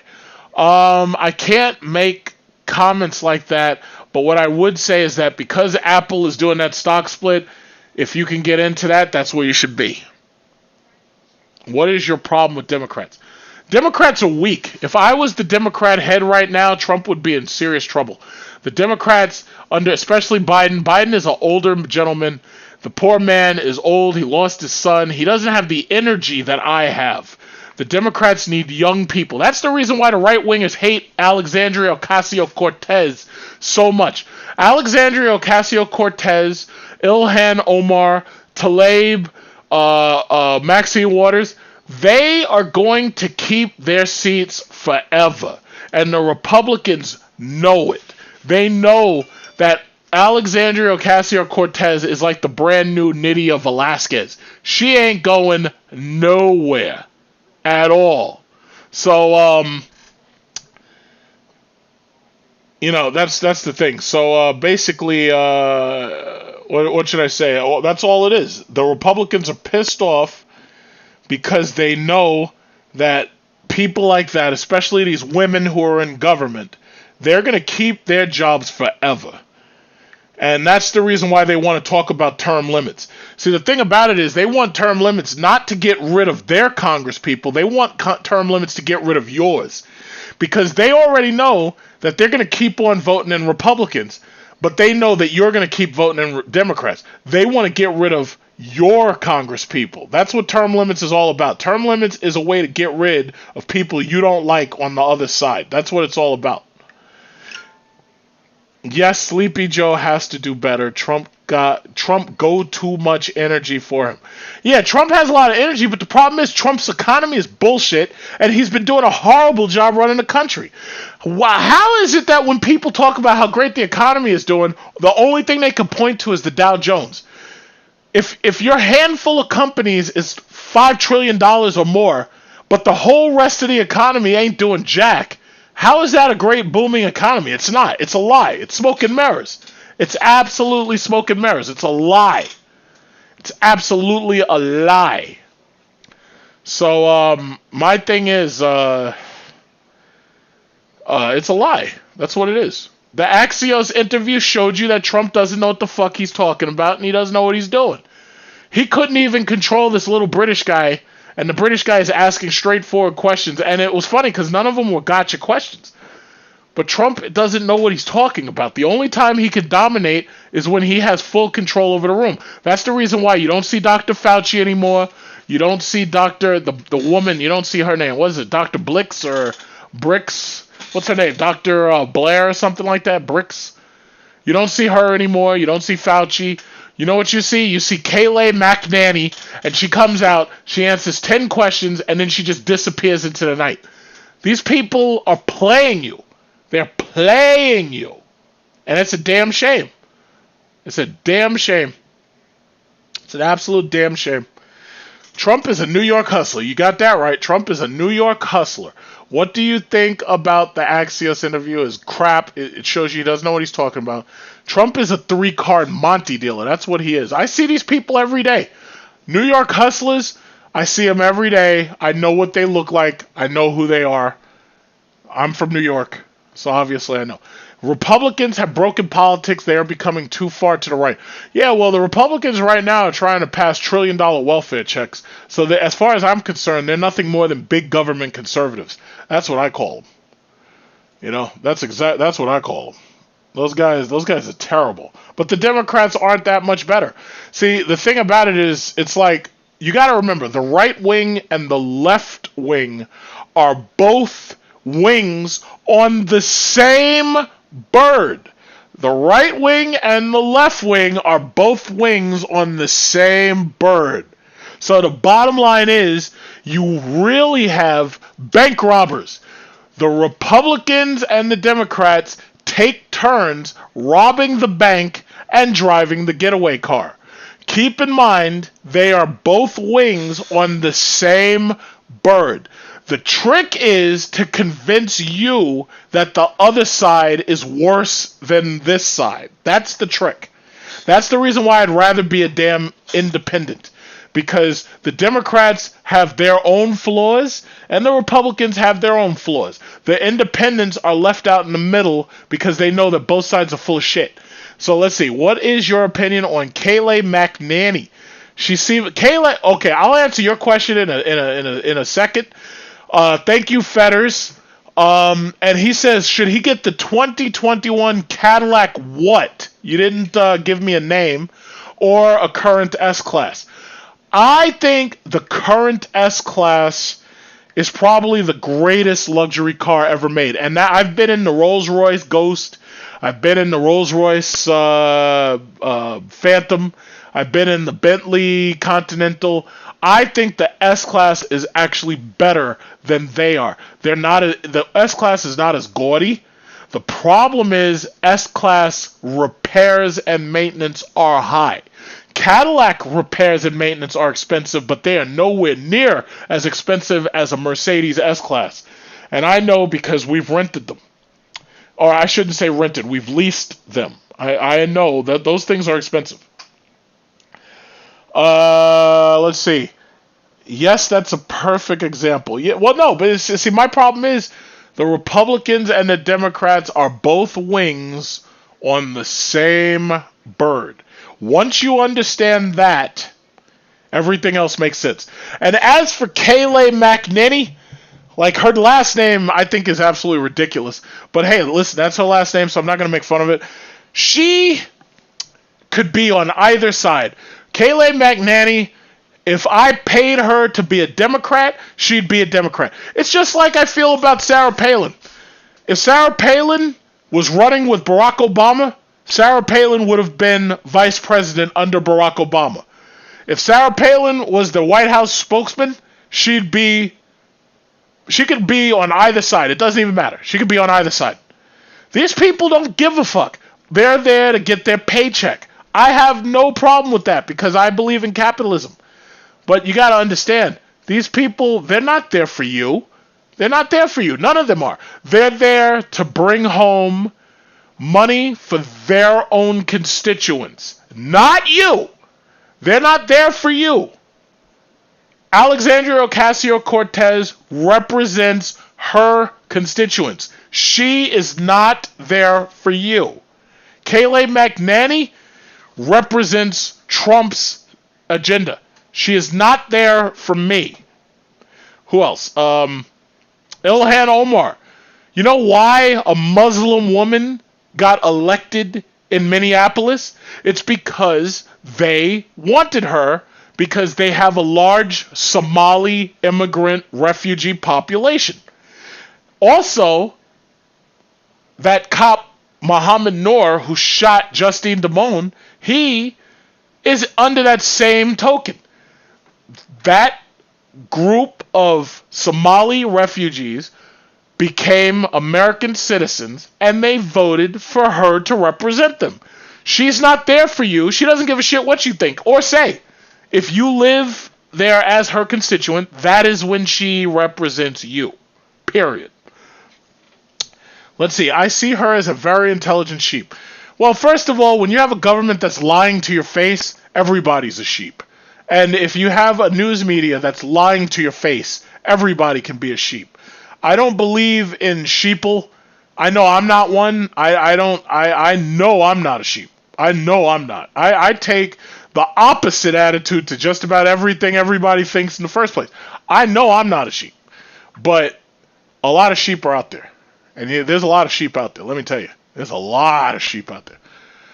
Anything good going on in the news? Any wars going on? Nothing? I don't think I have CNN. I'm not sure. All right. So what's up, Big Truck? Ready to see how the waters run? Greetings from San Diego. Okay. Thank you, Michael Garito. Greetings from New York City. Okay. Let's see. Do you like the name Stellantis? Stellantis is a stock, and I forget what they were doing. Let me look that up again. Stellantis, I know who they are. Stellantis. No. Stellantis. Brighton with stars. Oh, yeah, Stellantis is the... No, I don't like that name. It's a stupid name. It's a stupid name. Call the company Chrysler. Everybody knows what Chrysler is. When I was a kid, I never, ever thought I'd ever buy a Chrysler or a Dodge product. And sure enough, they threw a goddamn 800 horsepower engine in it, and all of a sudden I want it. There's nothing wrong. You have to make people believe in your name. My name on YouTube is Big Truck Series Review. You can have any name you want, but people have to recognize it and they have to believe in it. That's why Trump puts his name on these buildings that he does not own. Because it puts it into your mind. You know what? If you had watched the movie Super Size Me and you had paid attention to the movie Super Size Me, there was a part where they were talking about how do you program little children. They have an idea. It's called brand. I'll actually type it off. It's called brand implementation. Brand implementation for later actualization. So anyway, what does this mean? It means that if I program into your mind good feelings about something, I can trick you into buying only that when you become an adult. Coca-Cola does it to us. Sprite does it to us. That's why when I say those names, you know what I'm talking about. Because all of us know exactly what I'm talking about. Trump made his name synonymous with business back in the 80s. Anytime you said anything about business in the 80s or 90s, somebody would say, who do you think you are, Donald Trump? Oh yeah, Trump this, Trump that. Trump is fucking bankrupt.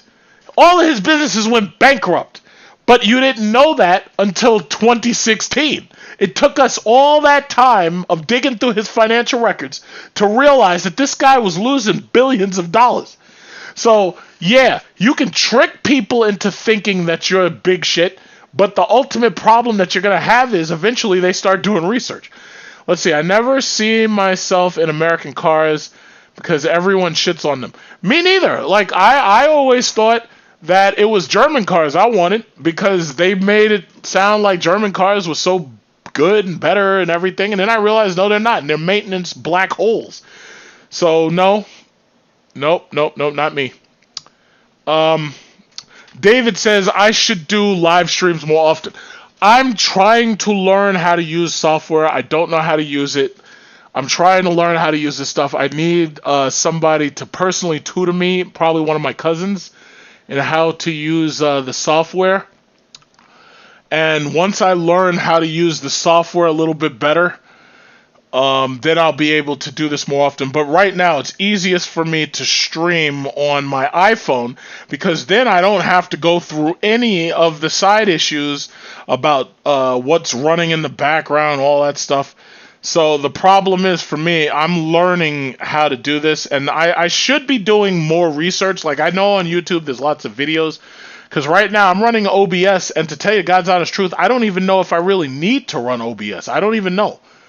But the thing about it is that's what I'm doing right now. So I'm learning.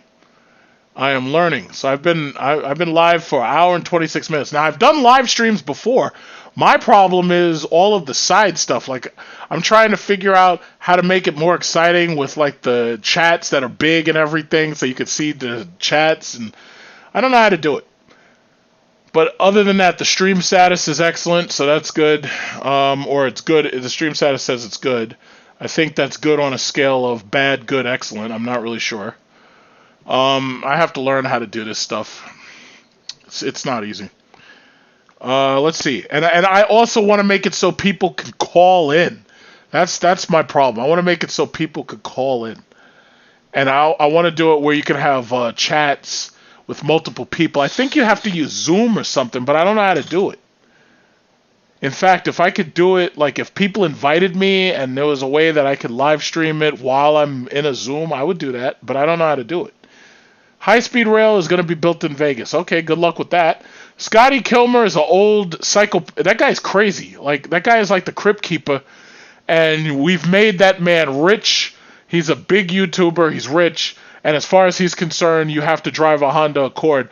But my opinion, and believe me when I say this, I would rather die right now than be forced into a Honda Accord. I would rather die. Because at that point, there'd be nothing worth living for if I had to drive a Honda Accord every day. There'd be nothing worth living for. Believe me when I say that. Like, some people say, oh, that's just hyperbole. You don't mean that. No, I mean it. I really mean it. I would rather die of coronavirus than be forced to have nothing but a Honda Accord for the rest of my life. I would rather coronavirus turn my lungs inside out than to be forced into a Toyota Camry or a Honda Accord. The lowest I'm willing to go is a Hyundai Genesis. Other than that, no. I'd rather just die.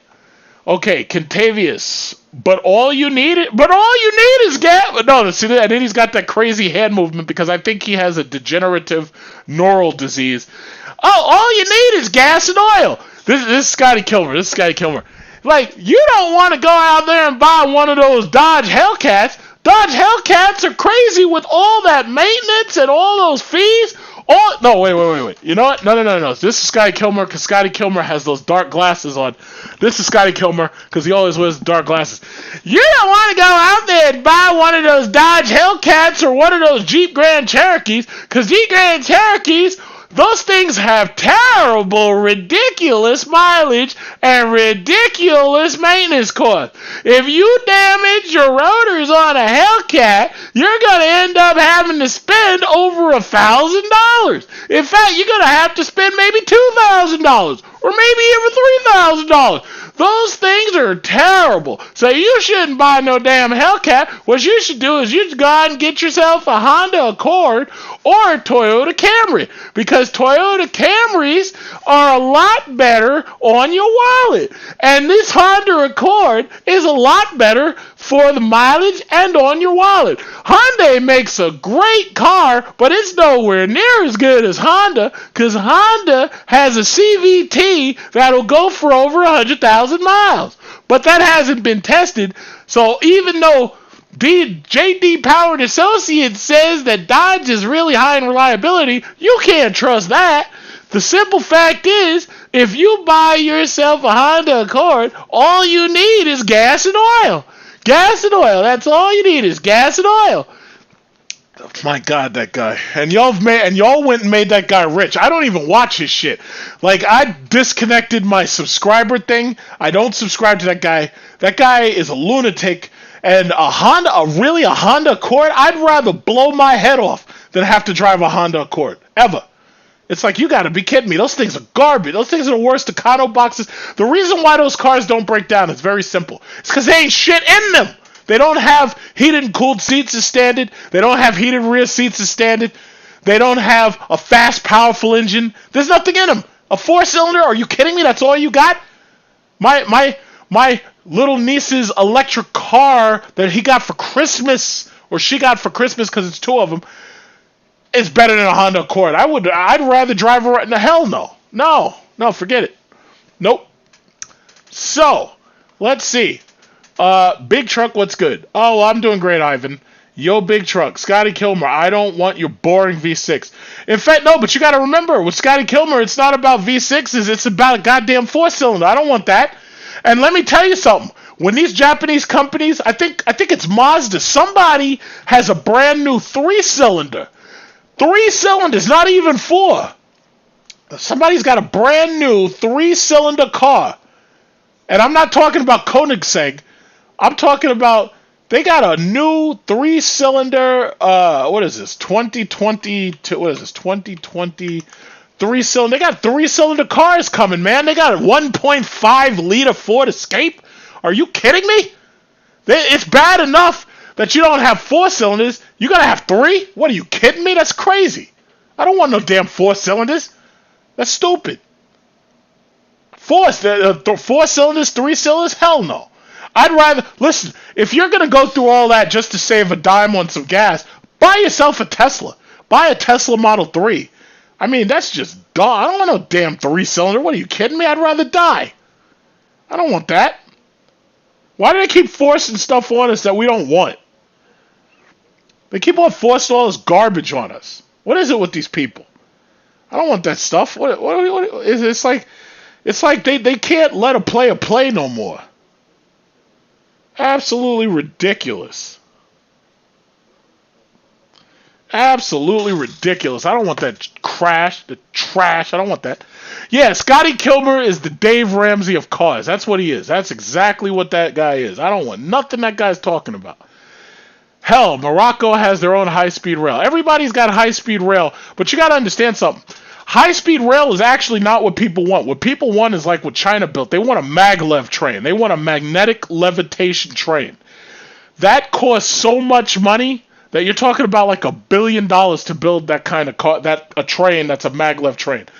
High-speed rail like they have in Japan, and I've ridden on high-speed rail. Yeah, it's cool and everything, but when you're talking about like high speed, when you're talking about like 250 miles an hour, you want maglev. I saw that, like I was in China living there when they were building up the train that goes between Pudong and Puchi. Man, that thing looked like an airplane on a rail. It looked like an airplane. It was moving so fast. That thing was doing 250 miles an hour. Can you imagine a train doing 250 miles an hour? And I saw that thing, man, that thing was incredible. If you go there now, you can ride it. I think it's like $50. But my God, that thing was incredible. That just goes to, like, when I saw that, I was like, yeah, China's going to beat the hell out of America in the future. I just never knew that they were going to send a virus over here to destroy Trump's presidency. I didn't know that. But let me tell you something. The shit that they had over there in China, it was like, man, that was incredible. That's what you really want. You want a maglev train, a magnetic levitation train. That is cool. That is cool. Yeah, so magnetic levitation, that's where you want to be. Alright, what do you think about the Dodge Journey? Okay, I made a video about the Dodge Journey. A lot of people still see that video. Every now and then I see, what is it called? I see comments on it. The Dodge Journey is a great car. If you can get a newer Journey, like a 2019, 2018, that has the Uconnect system and it's got the full tech package, it's a great car. The Journey is so large that the Journey is actually the same size as the Jeep Grand Cherokee WK1. The Journey is a really big car. And it's really good on potholes. That Journey, I don't know if it's because it has really big tires and there's a lot of isolation, but I drove over potholes of the Journey and I couldn't believe how well the Journey rolls over potholes. I couldn't believe it. It's amazing. If you have a new Journey, it's a great car. The older Journeys are a little cheap, but it's a cheap car to fix, and it's a really good SUV. I see a lot of them on the road. The people who they didn't con into buying a goddamn RAV4 or stupid CRV. But no, the Dodge Journey is a great car. I love it. I absolutely love it. If I needed a cheap car, a Econo box, I'd consider getting a Journey, definitely. Because I already know that it's definitely better. I like the Journey more than the Compass, and I like the Journey more than the Cherokee. Because the Cherokee, in my opinion, is too small for me. And I also think the Compass is way too small for me. So the Journey is about as low as I'm willing to go if I need a loaner. Look at this guy, Sean Hannity, and that guy, Scott Levin, or Levin, whatever. That guy is a lunatic. And hey, man, if you paid me to talk as much shit as you pay Hannity and Tucker Carlson to talk, I'd be a Scientologist. If you slip $10 million in my pocket, I could talk so much shit about this right-wing conservative conspiracy talk nonsense. All you'd have to do is pay me off and buy my voice. And I could talk this guy under the table, man. These guys are jokes. These guys aren't journalists. These guys are scum. But anyway, let's see. Why have you never made a review on a 2011 DTS? Because listen, nobody's even thinking about no damn DTS. The time for the DTS is over. The DTS is so discontinued at this point and furthermore, you got to understand, old Cadillacs are really expensive to keep up. Most people are better off with a Ford Crown Victoria or a Grand Marquis or a Mercury Marauder. Cadillacs are very, very expensive to keep up. All right, let's see. I owned the Compass. It's terribly slow too. You're right. Yes, it is. I thought they stopped making the Dodge Journey. Let me check, because I think Dodge still makes the Journey. Let me check.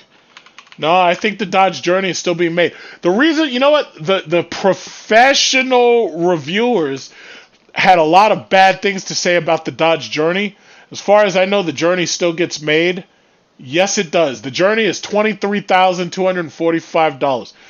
The reason why the Journey is still continuing is because they sell more Journeys than Jeep sells Grand Cherokees. The Journey is about half the price, and it's just better. It's a great econo box. Yeah, Hannity's conspiracy theories. They're trying to tell me that Hillary is selling young girls out of a goddamn pizzeria with these stupid conspiracy theories. That's stupid. And I'm like, you gotta be kidding me. Ridiculous. I mean, it's so ridiculous that people actually believe it. That's the sad thing about it. It's stupid. It's just stupid. All you need is gas, oil, spark plugs, rebuilt engines, four-wheel bearings. Yeah, that's right. And granted, yes, a four-cylinder car is going to last you a lot longer, but here's the problem. I don't want to get stuck in an old car. I don't want to be in an old car. I want new technology. I don't want an old car. Yeah, man. What's wrong with these people? Heard about the VW Sharon? No, I have not. Let me look it up. What is a Sharon? VW Sharon. Oh man, that's an ugly ass minivan, man. I don't want that. That thing is ugly. I don't want no damn Sharon. Sharon? What? I'm not sharing that shit with nobody. That thing is garbage. I don't want that. Stupid minivan. If you're going to buy a minivan, buy it from the best. Everybody knows that Chrysler controls the minivan market with that Pacifica. If you're going to buy a minivan, you get it from the best. You don't buy no damn anything else. The Chrysler Pacifica rules the minivans. They rule the minivans. Chrysler Pacifica and the Chrysler, the new one, it's called, what is it called? I forget what it's called. It's called the Chrysler, because they got rid of Town and Country, which I think they shouldn't have. But it's called the Chrysler minivan. What is it? What is that damn thing called? 2020. I forget what it's called. Damn, they got the Voyager. Yes. The Voyager. Chrysler has two minivans. They have the Pacifica, and then they have a cheap Pacifica called the Voyager. If you're going to buy a minivan, you go with Chrysler. If you go with anything else, you're going to regret it. And the Chrysler Pacifica is a nice minivan. I got to say, the inside of that feels like a luxury car. All the parts that should have been on the Hellcat 300 are in the Pacifica. I actually like it.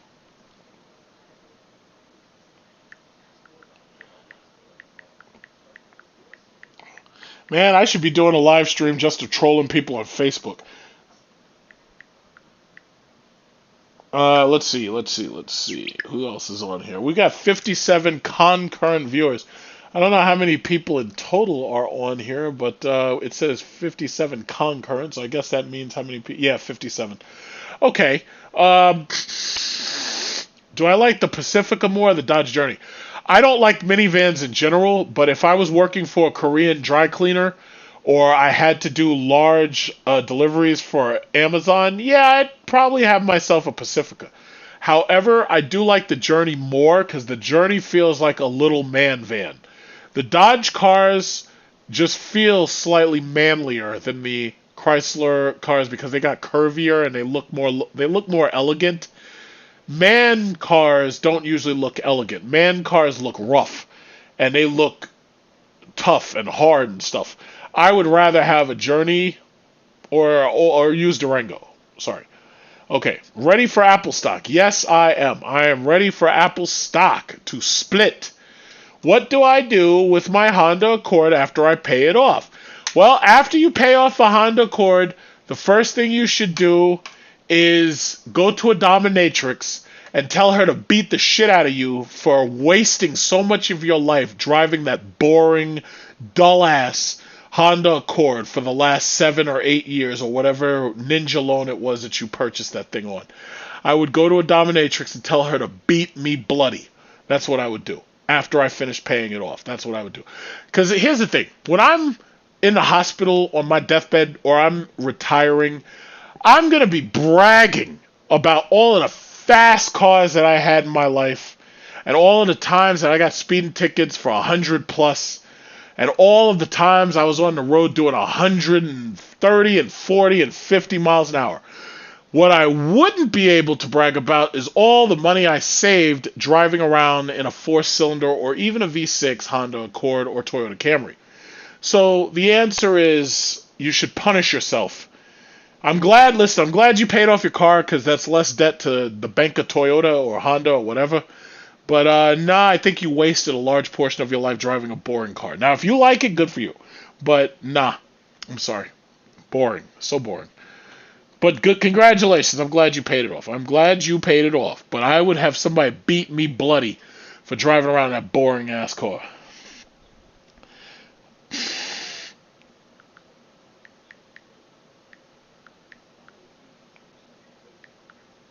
Let's see. The SRT car products need all-wheel drive. Yes, they do. Yes, they really do. All SRTs need all-wheel drive just so they can keep up with... he says, what's a ninja loan? A ninja loan means no income, no job, no asset. No jobs/assets. That's what a ninja loan is. The term ninja loan originated from the 2008 mortgage crisis. All right, by state crackdown on state speeding. I heard that they're doing a crackdown on state speeding, but me personally, I could care less about their crackdowns. I drive at whatever speed I feel like driving at, and hopefully I don't get caught. Okay, let's see. The U.S. passport is getting weak. Okay, first of all, Michael Garrido, you're talking about the U.S. passport. Understand, my trips were canceled this year. Obviously, it's all because of coronavirus. But here's the thing.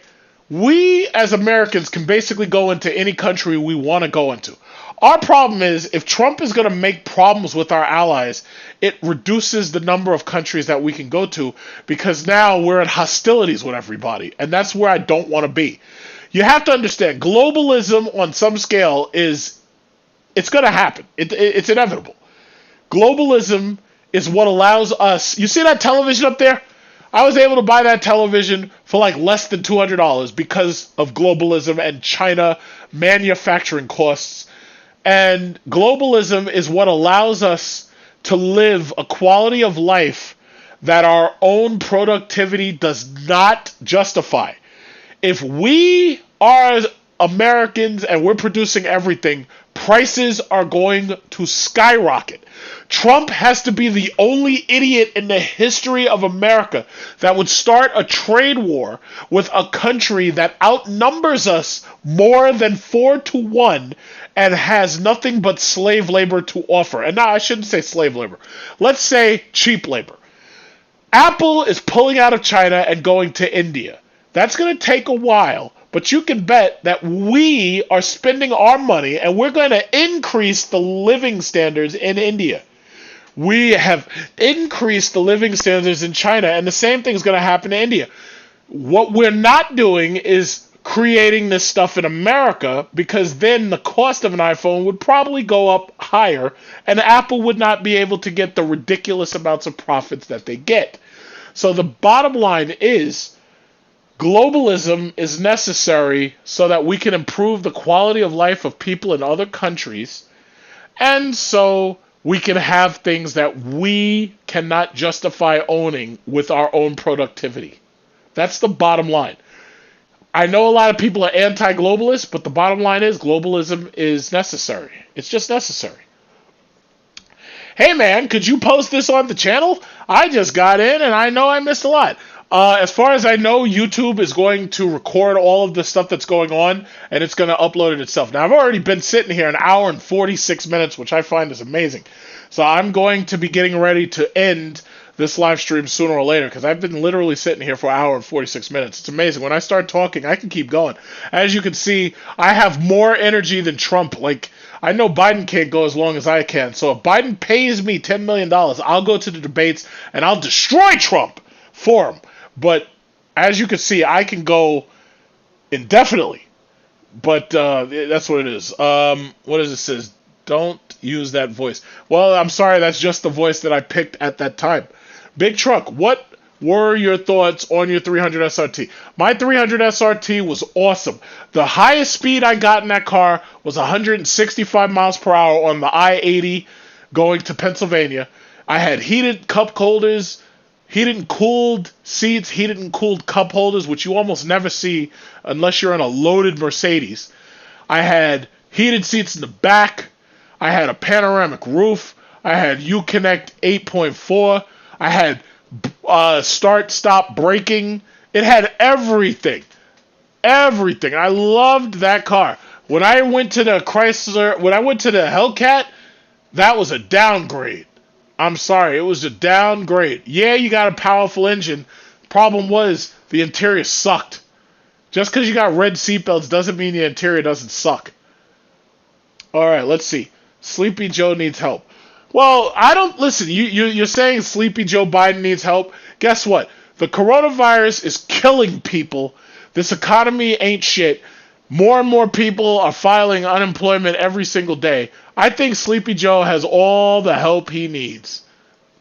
Now, whether or not you believe that is on you, but I think he's got all the help he needs. Now, you may not see it yet, but the day after Election Day, maybe that's when you'll understand what I'm saying. Maybe that's when you'll understand. Okay, do I notice SUVs becoming smaller? No. Crossovers are smaller. SUVs are bigger. SUVs are huge. Have you seen a Ford Expedition lately? I was on the road next to a Ford Expedition. I thought this chick was driving a bus. SUVs are huge. Crossovers are small. All right, would the EU collapse, big truck? No. The EU, there's too much money in the EU for the EU to collapse. The problem with the EU is those people hate each other and they're not having sex anymore, so they're not having enough children, and Europe is slowly dying. The same thing is happening here in America. I could say, if I say raise your hand, that's not going to work. So I'll just say, I know there's a lot of white males in this live stream right now watching me. I know there's a lot of white males who love my channel. I know you guys are having a lot of problems with white women right now. I would like to save that for a different talk about divorce and childbirth and family planning. But I know you guys, a lot of you are having so much trouble. That's one of the reasons why a lot of you are joining the Trump campaign, because y'all hate, let's just be honest, you guys hate women. Trump hates women. That guy is the biggest misogynist on earth. Like, he is like the biggest misogynist, like, I know.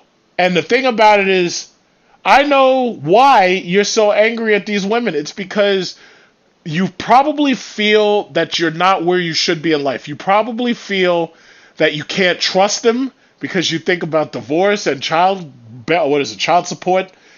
And I know that you're having trouble trying to go on a date with them without them accusing you of being a sexual harasser. And I understand. I just want to say I understand. A lot of you, you're not happy with your girlfriends. A lot of you want to trade your girlfriend that you have right now in for something else. And you're probably going on 90-day fiancé so you can find a foreign chick. A lot of white women are coming to black males and we're dating them. A lot of white guys, I know that you guys are doing the smart thing and you're going to Thailand and you're going to Southeast Asia and getting women because white women have done you guys in because this liberal feminism is off the hook. I totally understand. Dr. Dre's getting divorced. 20 years of marriage getting divorced. Tracy Morgan's getting divorced. I know you guys are having a hard time right now, and I know Fox is up there trying to make your hard time harder, and making you guys, you're sitting at home angry in your underwear with a beer. I know. I feel the same way. But bottom line is, what was the question again?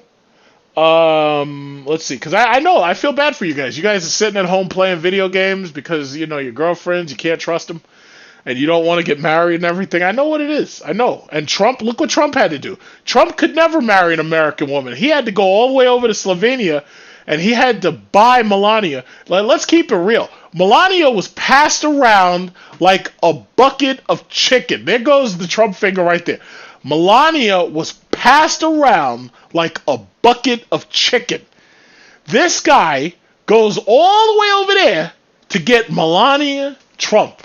He couldn't have found something looks like Melania here in America. Why did he do that? Because, you know, damn well, he was like, I'm not marrying no American white woman. Hell no. Because I'll end up divorced. I'll end up in another bankruptcy. And I'm not going to do it. So Trump said, no, I'm going on 90-day fiancé. I'm going to go over to Slovenia. And I'm going to buy me a woman. That's what he did. Let's be honest. Let's just be honest. That's what he did.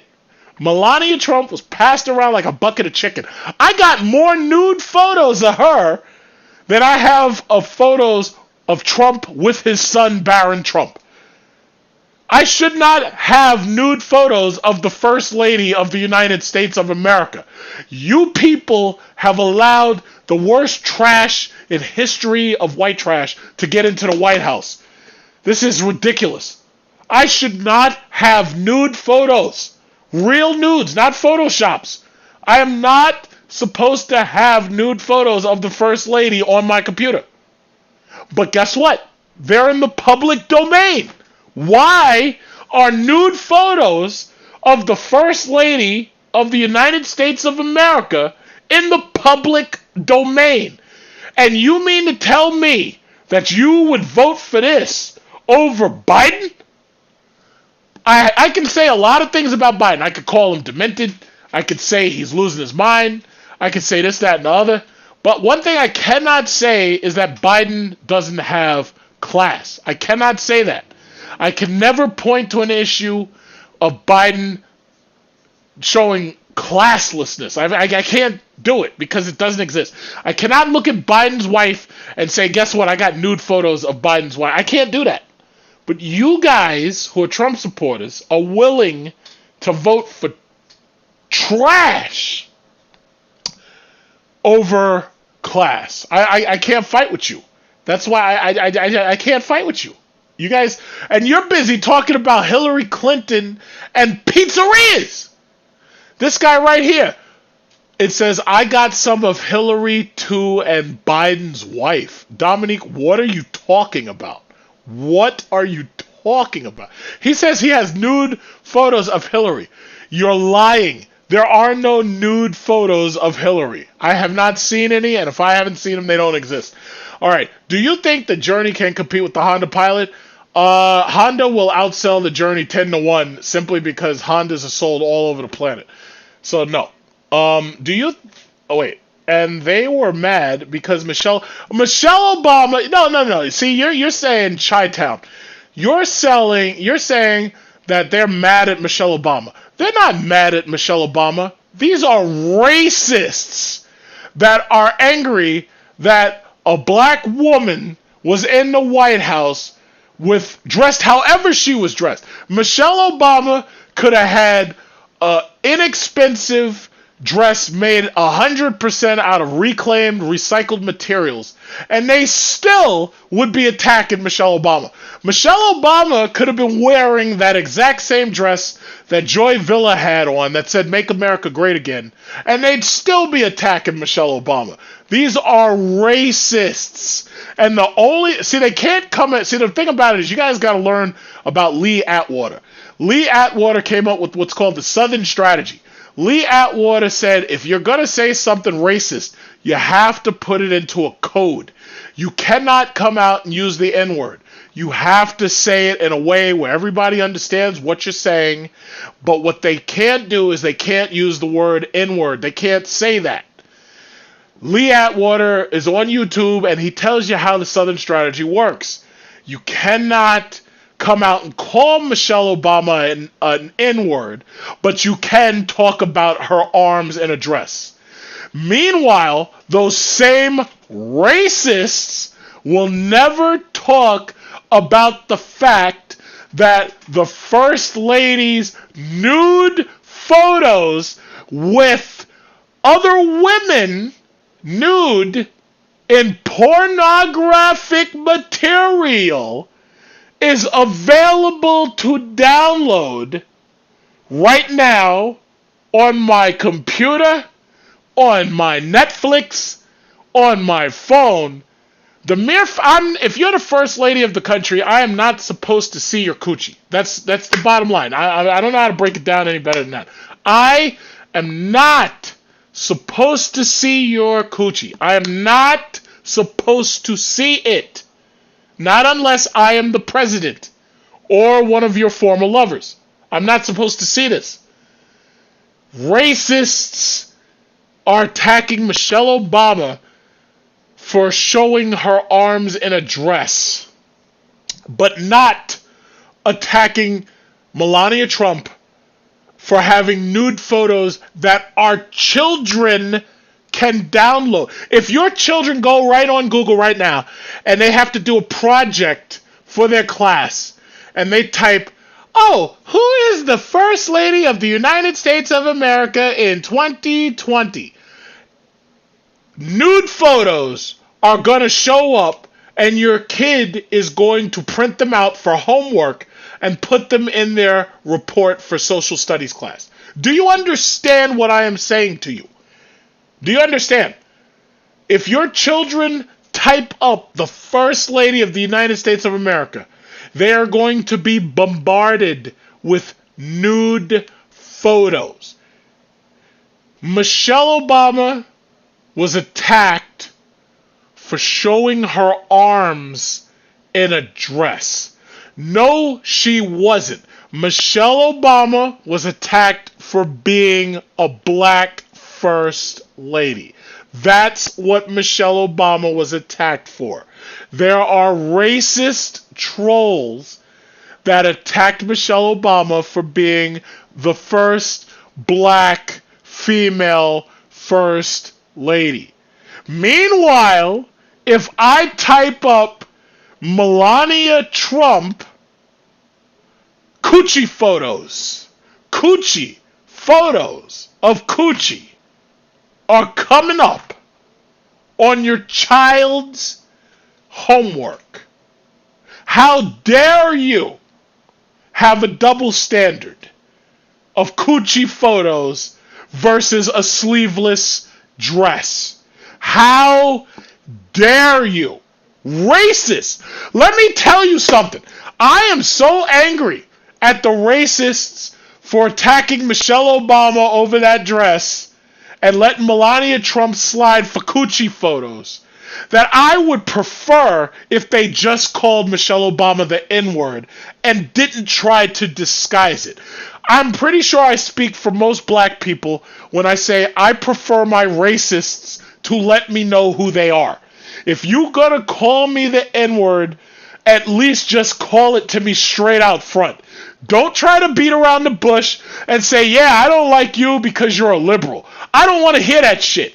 If you call me the N-word, at least I know where you're coming from. But if you're saying I'm liberal, that's not true. I'm not a liberal. I'm an independent. But the bottom line is, for you to attack Michelle Obama over a dress, and meanwhile, I got coochie photos. If I wanted to, I could print out photos of the First Lady nude, blow them up, and put them on my wall. How dare you have a double standard? How dare you? How dare you? That is a double standard hypocrisy. That is what that is. Coochie photos. I am not supposed to see the First Lady without some expensive, beautiful dress on.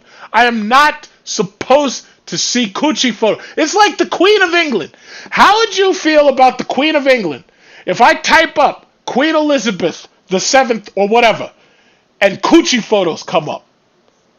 I am not supposed to see that.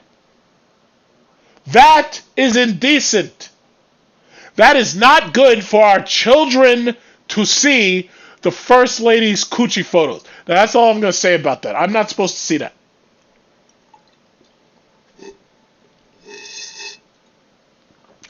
Not supposed to see it. Would I drive a Durango or a Jeep Grand Cherokee? Let me think. I'll look outside in my yard. I have a Jeep Grand Cherokee. I think I would prefer to drive the Jeep Grand Cherokee. I will say this. I do like the Durango, but I do not need a third row. I don't need something the size of the Durango. I don't need a third row.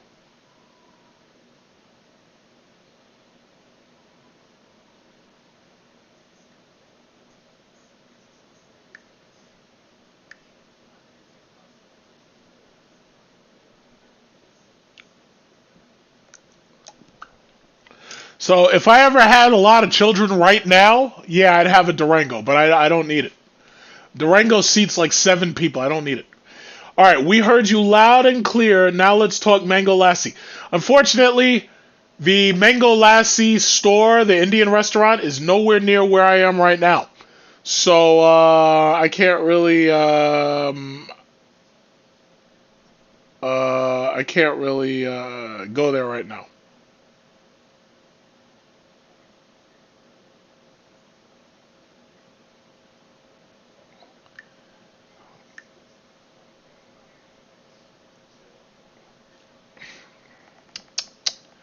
Wow, I've been talking for a solid 2 hours and 3 minutes. Ain't that something? Ain't that something? Jollibee is awesome. I love Jollibee. It's like a cheap KFC. All right, listen. I am a brown German living in Canada. Cool. Durango third row folds down and gives great cargo space. Yeah, okay. Do you think NBR is still a good hold? Well, here's the problem. NBR is not cheap anymore. Do I think it's a good hold at 50? Well, hold on. First of all, you need to understand, why did NBR increase in value? And then you need to, well, first of all, none of us know what's going to happen in the future. Thing about it is, if you got into NBR cheap, you might as well hold on to it. But NBR is $51.41, $51.54 right now. If you think you made enough profit, I mean, it's up to you. I can't tell you to buy or sell. I can't tell you that because the SEC will come lock me up. I don't need that. I don't need that nonsense at all. Oh, you know what's funny? I've been on my live stream so much, I forgot about the fact that I actually posted a video not long ago. I forgot. Ain't that something? Let's see.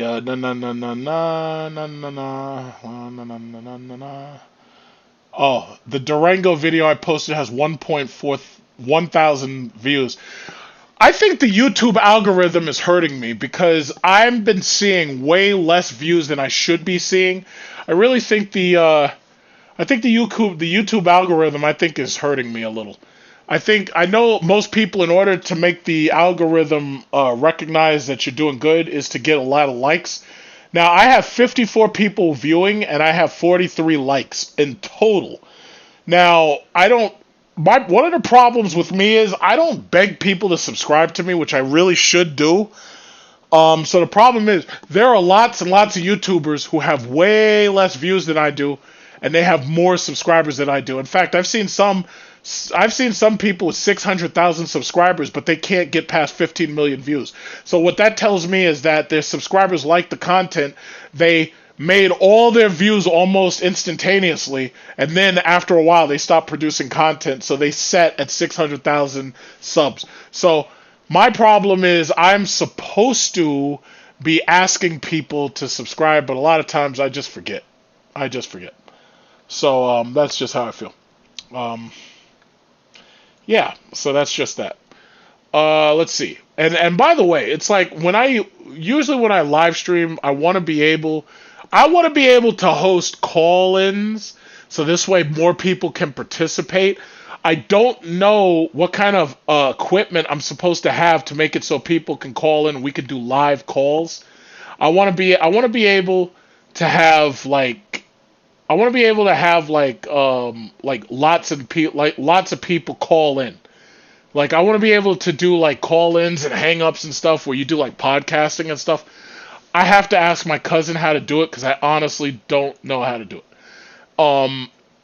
And this way, when I do a live stream, it can go for a long time and I can keep the engagement with everybody up, because this way more people have a chance to call and have their voice heard. I don't understand the equipment that much right now, but I'm trying to learn it. So I started using this OBS. I downloaded Streamlabs. OBS and Streamlabs are both free, so I downloaded them to give them a try. I don't understand them. I'm trying to learn them. This stuff is, because I already have Elgato, but I stopped using it a while ago. So my thing is, if I have Elgato, it's like, what else do I need to host phone calls? It's like, do I have to have people call me through through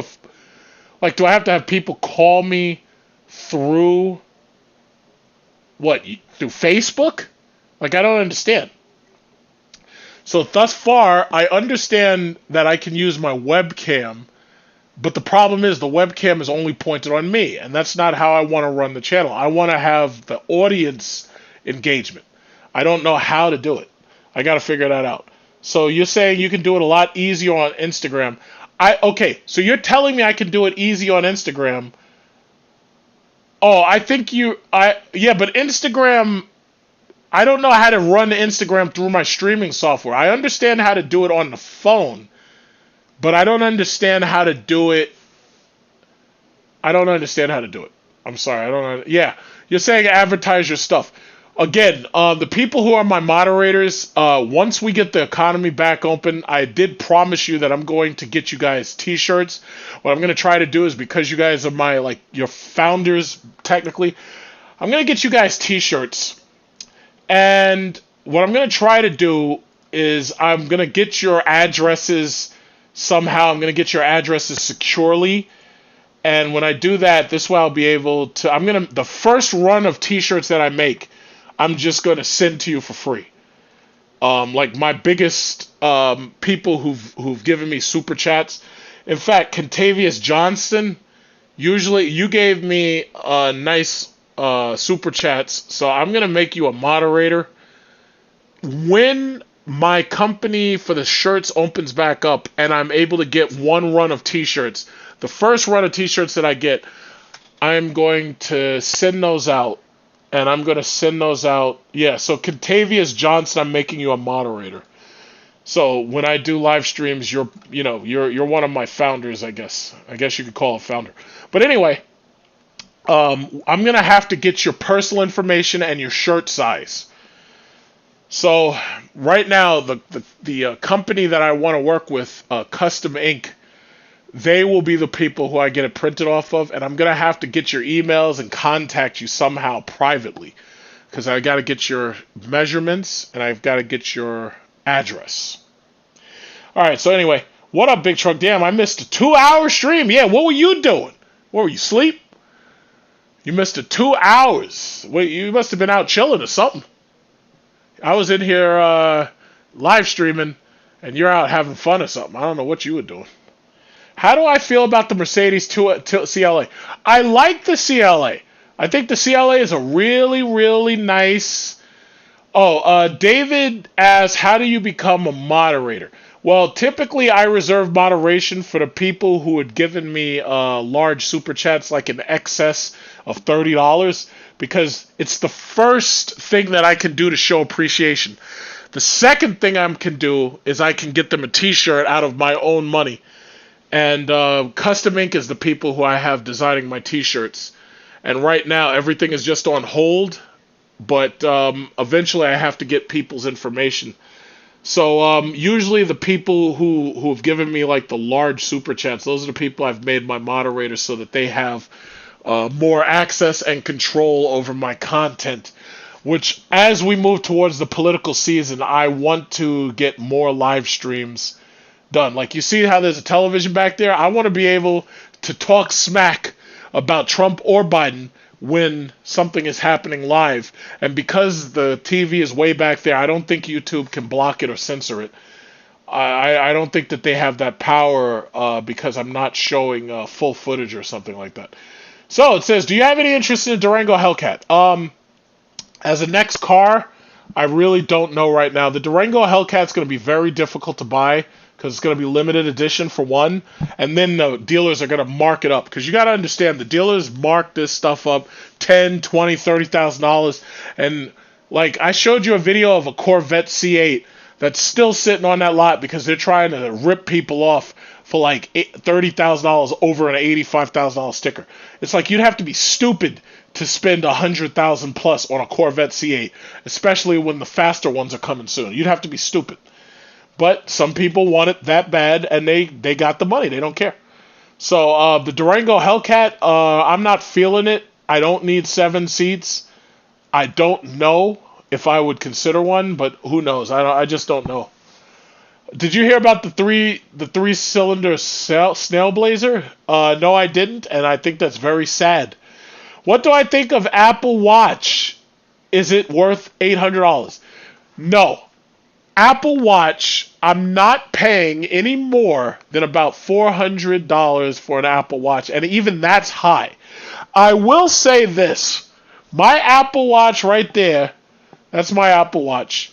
It has lasted, this is an Apple Watch 2. This Apple Watch has lasted since Apple Watch came out. There are very, very minor scratches. It still looks great. The crystal looks good. There's no... I wear it. I don't even have a protector on it. It's doing great. The only reason why I'm going to buy a new one is because I'm probably going to give the old one to my mom, and I'm going to give her my old iPhone because there's nothing else I can really do with it. And then I'm going to buy the new iPhone and the new Apple Watch and put myself in the hole about $2,000. But obviously I'm going to get that back in points on my credit card, so it's no big deal, for when I go travel. Okay, you don't have to spend $799. Yeah, you're right. Apple Watch is not worth no $800. Now, if you're buying like a gold wristband or something, I think you're wasting money. But no, $800 is ridiculous. Apple Watch is $400. It's not no damn. I think the most it costs is like $500. It's not worth no damn $800. That's crazy. In fact, if the Apple Watch 6 isn't really spectacular, I'll buy an Apple Watch 5 because even the 5 has the EKG built in. The Apple Watch 6 is supposed to have a sleep sensor, but I don't sleep with my watch on, so I probably wouldn't even need it.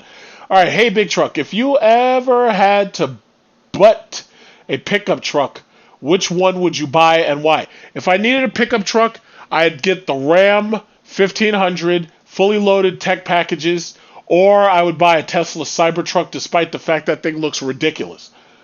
All right, dealers are giving top dollar for Hellcat trade-ins. All right, listen, Dominique, understand something. Dealers are not giving top dollar for Hellcat trade-ins. What dealers are doing is they're desperate to put you in a new loan. Dealers are giving you what they can get away with giving you and then putting you deeper in debt on a new loan. They know that everybody who bought a Hellcat is looking at these wide bodies and they want to trade up to a wide body. They are desperate to put you into a new loan. Right now, the name of the game is we got to make as many loans as possible and sell as many cars as possible. That is the name of the game. In fact, you know, to tell you the truth, in the near future, I damn near could consider myself going into car sales because I wouldn't mind working at a Dodge dealership. If I could get a job selling Dodge cars as a part-time job, I would do it, and I would live stream it, or I would do it for YouTube, and man, that would be fun. In fact, I could almost tell them, listen, I'll work for free, and I just get to keep commission. And that would be fun, man. But I don't know. Moonshine, I'm a financial consultant and advisor. I do stocks, trading, and whatnot. So I'm a financial consultant and advisor as of the time being. And I do a damn good job. Okay? I would like to be a part-time car dealer at Mercedes or at Dodge. I would love to do that. Because you got to understand, this is how racism works. Let me explain to you how racism works. When you go to a car dealership, they look at you when you walk through the door. If they think that you're some like young gangster rap wannabe and that there's a possibility that they could trick you into spending cash, drug money on a car or something, what they'll do is they'll look for the black salesman. There's always a black salesman who code switches. You know me, I speak relatively proper English when I want to. There's always a black dude in the car dealership who can code switch. What do I mean by code switch? Well, he can go from speaking properly like an English gentleman, selling you tea and crumpets, and he can go to the straight up Ebonics ghetto talk. Yo, what up, man? Yo, you coming here looking for a Hellcat? Yeah, I got one right over here, man. That shit got like 20-inch rims on this motherfucker. Yo, let me sell. Yo, you want a Hellcat? Yo, I got 3 out back. Yo, let me tell you something. If you buy this Hellcat, you'll be getting all the booty in the world. Like, you'll be getting all the coochie from all the first ladies because they will be listening to that car and they'll be like, yo, man, yo, jump in the back of this car, man. This car is fucking hot, yo. That's what I'm talking about by when I say code switch. If you were to speak to me on the phone, I could pretend to be straight white. I could pretend to be some southern white man. I could pretend to be a British chap. And you would never know the difference until you met me in real life. But obviously on the live streams, people realize, oh shit, this guy's black. Do you know how many times I've been called a Guido in my videos? Because people listen to my New York accent and they call me a Guido. I've had people accuse me of being Jewish. I've had people accuse me of being Italian. I've had people accuse me of all types of things. Nobody, just because of the name Big Truck Reviews, they called me redneck. It's like they watch my video for about 10 seconds, and they call me Guido. It's like, how the hell they call me a Guido? It's like you have no idea how insulting that is to be called a Guido when you're a black African American male. But anyway. I can code switch like the best of them, and it works a lot better over the phone, believe me. When I was working in the bank, if I would call up people and they were country folk, oh yeah, I could change the tone of my voice. I could pretend to be a country folk. Let me tell you something. Do you know about the Herbie Kirby? You know what a Herbie Kirby is? Who in here knows what a Herbie Kirby is? You know what a Herbie Kirby is? Who knows what a Herbie Kirby is? What's a Herbie Kirby? Anybody from the South? Is there anybody from the South? You know I'm from the South. Me and Demonology, well, we're good fellas. Both of us go back to Texas long time ago. Anybody know what a Herbie Kirby is? Have you ever heard that term before? Herbie Kirby? It means, well, anybody know? I have to wonder. Does anybody know what a Herbie Kirby is? Oh yeah, I can code switch whenever I need to. Let me tell you something. I can go right down to Texas, and if you heard me on the phone, you'd think I was a good old-fashioned Texas cowboy. In fact, I got a 6-shooter on my wrist right now. Well, actually, it's not really on my waist. It's actually hidden. But, you know, the cops out there, they don't need to know about any of that. But I can code switch with the best of them. Let me tell you something. We can have a good down old time. We can have some good time. We can invite some country folk. I can get the first lady up in here to show a coochie.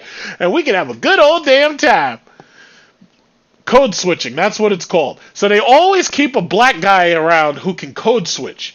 Just because you think you're thugged out and you speak Ebonics, that doesn't mean that you can't get a job. What that means is that you have to go to the right dealership that's going to keep you around just in case a black couple happens to walk through the door, because they always got to be ready for somebody who has the ability to code switch. Because, you know, code switching doesn't work so well if you're like a white man and you're trying to sell a black family a car, because the second you try to do it, they're going to accuse you of being a racist. And when I say a racist, I'm talking about what Fox News. Fox News talks about racism all the time. Let me tell you something. They taught me everything I know about racism.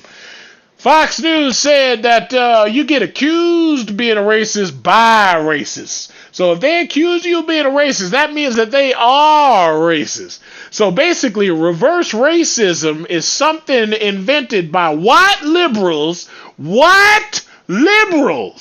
in order to make us good, proud country, Confederate flag worshiping townsfolk feel bad about ourselves. I'm not having it. If I want to put the Confederate flag outside my house, well, Obama can't do nothing to me. He can't do nothing because it's my First Amendment right. You got to be able to code switch. If you can't code switch, we can't hire you. Code switching is like talking another language. Let me tell you something. It's like talking a whole nother language down here. Just come on down to Texas and I'll sell you a car. I'll sell you a good car. It'll be fully loaded and it'll have everything in it from heated and cooled seats to heated and cooled cup holders. Let me tell you something. Back in my day, my father, he drove around in a nice Ford F-150. He didn't have heated and cooled seats. What he had to do is he had to hire a Mexican fella with a cigarette lighter to rub the cigarette lighter around under the bottom side of that seat in order to make it get hot. And when he wanted a cooled seat, he had to have that Mexican fella take those ice cubes and rub them all over the seat so it would get cold. So don't you tell me about this newfangled technology and stuff, because all this stuff, it's like this stuff is just likely to break down. It's just likely to break down. If you're going to buy a car, you got to buy yourself a good old-fashioned Ford F-150. Let me tell you something. That's a fantastic mobile. Fantastic. It's perfect. Works in every way. But don't you let them liberals see you driving it, because what they'll try to do is take your money from you and redistribute your income. That's what I learned from my good friend right here, Mark Levin. I watch Fox News. Let me tell you something. That's all I watch every single day is Fox News. Let me tell you something. Them liberals are coming and they're trying to take over my entire damn country. We got to take our country back. We got to take our country back. Do I think Trump is a racist? Oh, no. Trump ain't no racist. The only racist, David, the only racists are those white liberals trying to call good old-fashioned Confederate flag-worshiping country folk like me racist. Those are the real racists. Trump ain't no racist. Trump might be the best thing that ever happened to America. Let me tell you something. Trump is the best thing that ever happened to America. Did you get your check last week? Trump sent us the stimulus check because he knew that those damn Chinese folk, those Chinamen, he saw that they sent one of these viruses over here, and next thing you know, it just tore up the economy. Trump is doing everything he can to help us. You know what we got to do? We got to make America great again. Put your red hat on, folks. You got to make America great again. He calls it China. China. Of all the possible things that could go wrong, the Chinese sent a virus over here to destroy America. And now they're up there trying to help slow Joe Biden get into the presidency while good President Trump is doing everything that he can to make America great again. Let me tell you something. These people are out of their damn minds. They're out of their damn minds. What's wrong with these people? Do I think Trump is a racist? Absolutely goddamn right that guy's a racist. Are you kidding me? That guy's an absolute racist. That guy, yeah, let's see if I go to Trump Tower. Let's see if he rents to me. He's going to take one look at me. He's like, I'm not renting to you. That guy is a racist. That guy, he is the... You know what? Calling Trump racist is like calling the Confederate flag racist. I don't know if it's racist or not. I just know a whole lot of racists believe in it and follow it. Anyway, all I do know is that Trump's wife is available for everybody to take a good long look at because she's got coochie photos online. Now, why is it that the First Lady of the United States of America got coochie photos? Why is that?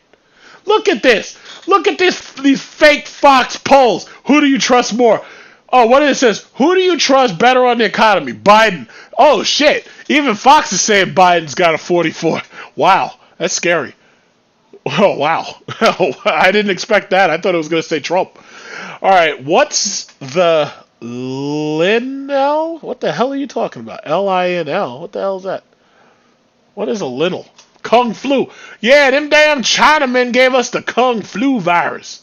Let me tell you something. President Trump doing everything he can to help America make it great again. And the damn Chinese sent over some damn virus, over here, some corona. The only corona I like is in a cup of ice.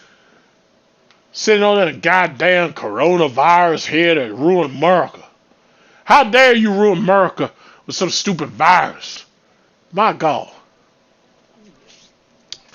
Got to be able to code switch. Biden is a commie. You damn right Biden's a commie. Biden is a communist. That's why your own President Trump is mailing out welfare checks amounting to $2.2 trillion. That's right. Biden is the communist. So Trump is sending you welfare checks and corporate welfare. Biden is the communist, though. Right. Yeah. Melania Trump, I don't care how hot she is. I'm not supposed to see the First Lady's coochie. Period. I don't care how beautiful, how hot, whatever. Melania Trump was passed around like a bucket of chicken. And I am not supposed to see her coochie. Pretty good accent? Well, thank you very much. It's not a pretty good accent. You got to understand, I was born in the South. I was raised in the South. I know everything about the South there is to know. It's not even an accent. It's something that I picked up from my granddaddy. Are you kidding? Accents. I think the real accent is this accent that I put on as a New Yorker when I come up here to talk to these city slickers. That's the real accent. Gotta be able to code switch. Biden needs to come out of the basement. Biden is out of the basement. He's out of the basement and he's in the attic, I think. Let's see. Moderate Biden's radical agenda. Everything's radical. Everything's radical. You know what's radical? The fact that we're going to end up having universal health care by default. And you're going to end up having to raise minimum wage by default because otherwise this country is going to turn to civil war. Because you think those Black Lives Matter protests, you think that was it? Hell no. If Trump wins again, you're going to be basically be in a civil war because they ain't going to tolerate this shit for much longer. Because they know this is bullshit. And then you got all these people out of work. Shit. KFC or Popeyes, let me tell you something. The best chicken that you could possibly have is home cooked by my mama. Good old-fashioned home-cooked fried chicken. Let me tell you something. That is the best chicken. It's finger-licking good. Better than KFC. KFC's chicken is not good no more because they took out trans fats. When they took the trans fats out of their recipe, let me tell you something. KFC chicken went straight to hell. Let's see. I've met some New Yorkers. Some are cool. Some are assholes like you. Oh, no, I'm sorry. It says some are cool. Some are assholes. No offense, big truck. You're cool. Okay, thank you so much, Michael. And Michael, where are you from? Garrido, where are you from? Do you believe in the New World Order? Of course I believe in it. Shit, I'm trying to figure out how to be part of it. Do I believe in the New World Order? Of course I do. Apple, Google, Microsoft, yeah, they're basically part of the New World Order. It's a whole new world of non-free speech with Facebook and that schmuck Zuckerberg controlling the shit you say. Goddamn shame. Let's see. Oh man, I've been doing this too long. I'm tired. Big truck comes and is like, "What you say, boy?" That's right. What you say, boy? Well, my boy would never look at me twice because I'll pull off my belt and whip that booty. I'll tan his little ass up. I'll give you something to think about when you cry yourself to sleep, boy. Okay, Texans is the brother who brags how good I'm his... Oh, you're from Texas? How good is the barbecue? Do you think the New World Order has to do with religious newcomings? The New World Order that you should be worried about is not religious based. The New World Order that you should primarily be concerned with is tech companies that become untouchable multi-trillion-dollar empires. That's the New World Order you should be worried about. Because with them, there is no free speech. With them, the only thing that matters is their terms of service agreements. With them, you have no freedom at all. Especially on the internet. And I'll tell you, when these corporations take over everything, you'll see exactly what lack of freedom looks like. The New World Order has been in place since the 1980s. Shit, the New World Order has been in place since man existed. You gotta remember, go back long enough, we had a pharaoh, and that bastard could do whatever he wanted, and you were subservient no matter who you were. New World Order has always existed. It's just that as things spread out, it just gets bigger and bigger. Amazon, yeah, Jeff Bezos, man, I'm glad that guy looks old because I don't like the fact that that guy is living so long. The beautiful thing about death is it makes it so that no one can occupy a permanent nobility class above me. So Jeff Bezos is going to die someday. Mark Zuckerberg is going to die someday. Tim Cook is going to die someday. Steve Jobs is going to die someday. These people can make as much money as they want, but ultimately they cannot guarantee that they'll be here a few years from now. So that's all. But anyway, otherwise they'd be a permanent nobility class above me, and I'd always be subservient to them. I don't give a goddamn how much money Jeff Bezos has. I don't buy from Amazon. I buy from eBay. Okay. Jeff Bezos made so much money and we're fighting for $600. That's right. You're right. GCCM, exactly right. Jeff Bezos made $100 million sleeping because he's worth so much money. It's not even funny. It's like with the money that these guys are making, they could fix our infrastructure to make it easier for us to buy their shitty products. But they don't even do that. I don't need y'all to give money to poor people. I need you to fix the infrastructure. You fix the infrastructure, we can ship more, we can drive more, we can sell more. It's like you guys are horrible. Horrible. Think about it. They're talking about $1 trillion to fix the infrastructure. These guys got that money. Steve Jobs is dead. Steve Jobs had so much money, and he had more money than God. And Steve Jobs could not stop pancreatic cancer from eating his ass alive. That's what I'm talking about when I say it doesn't matter how much money you got. You're nothing more than a bag of meat that's slowly rotting. Bottom line. Look beyond the money. Oh man, I must be boring people because it's like 54 viewers. And well, it's not that I'm tired. It's just that I want to get up and do something. Like, it's 8 o'clock and you see it getting dark. I think I want to run to the store. Hey, look at her. You remember her? You don't see her much anymore. What was she? She was the White House secretary. She was the White House secretary, I think. Yeah, she still is. Always just with stupid shit every time they open their mouth. All right, same shit every single video, no variation or originality. Yeah, I'm glad they hid your... thing, Lunas. I don't. Wait. I don't understand. What do you think about Redline? Redline Reviews. I don't think I've watched Redline Reviews. I haven't watched it. Yeah. I haven't watched Redline Reviews. Sorry about that, Luna. So I unblocked your thing because I showed your comment. Watch Savage Geese for quality. I don't know who these people are. I don't watch their channels. I'm just staring at the TV behind you. You're staring at the TV? Opening school safely. They don't give a fuck about these kids.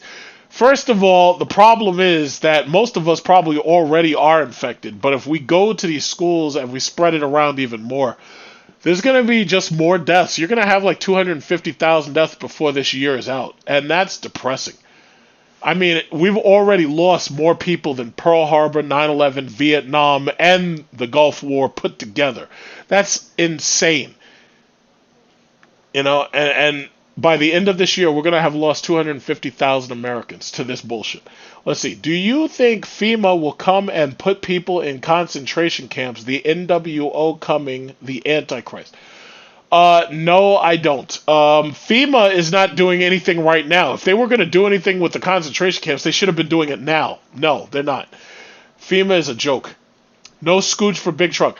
Lunas, don't think that just because I didn't go on vacation that has meant no scooch. Don't think that for even 1 second.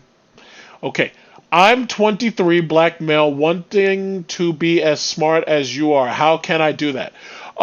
Go to college, go to grad school, and then go to grad school again and be the top of your class. Read as many books as you could possibly read.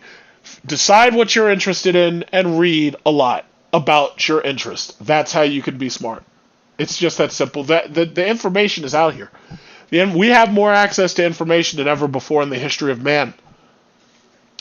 Smoking crack probably does not help. Let's see. When are you going to Manila? Hopefully, as soon as... First of all, Manila right now is under quarantine, so you can't go there if you're a foreign tourist and you're going there for tourism. I believe next spring or next summer, I think I'll be able to go. Once I get the all clear. When there's an all clear, I can go. Up until then, I can't go. I want to meet Verion Jose. I have no idea who that is. Okay, when is your next Count the Trackhawk video?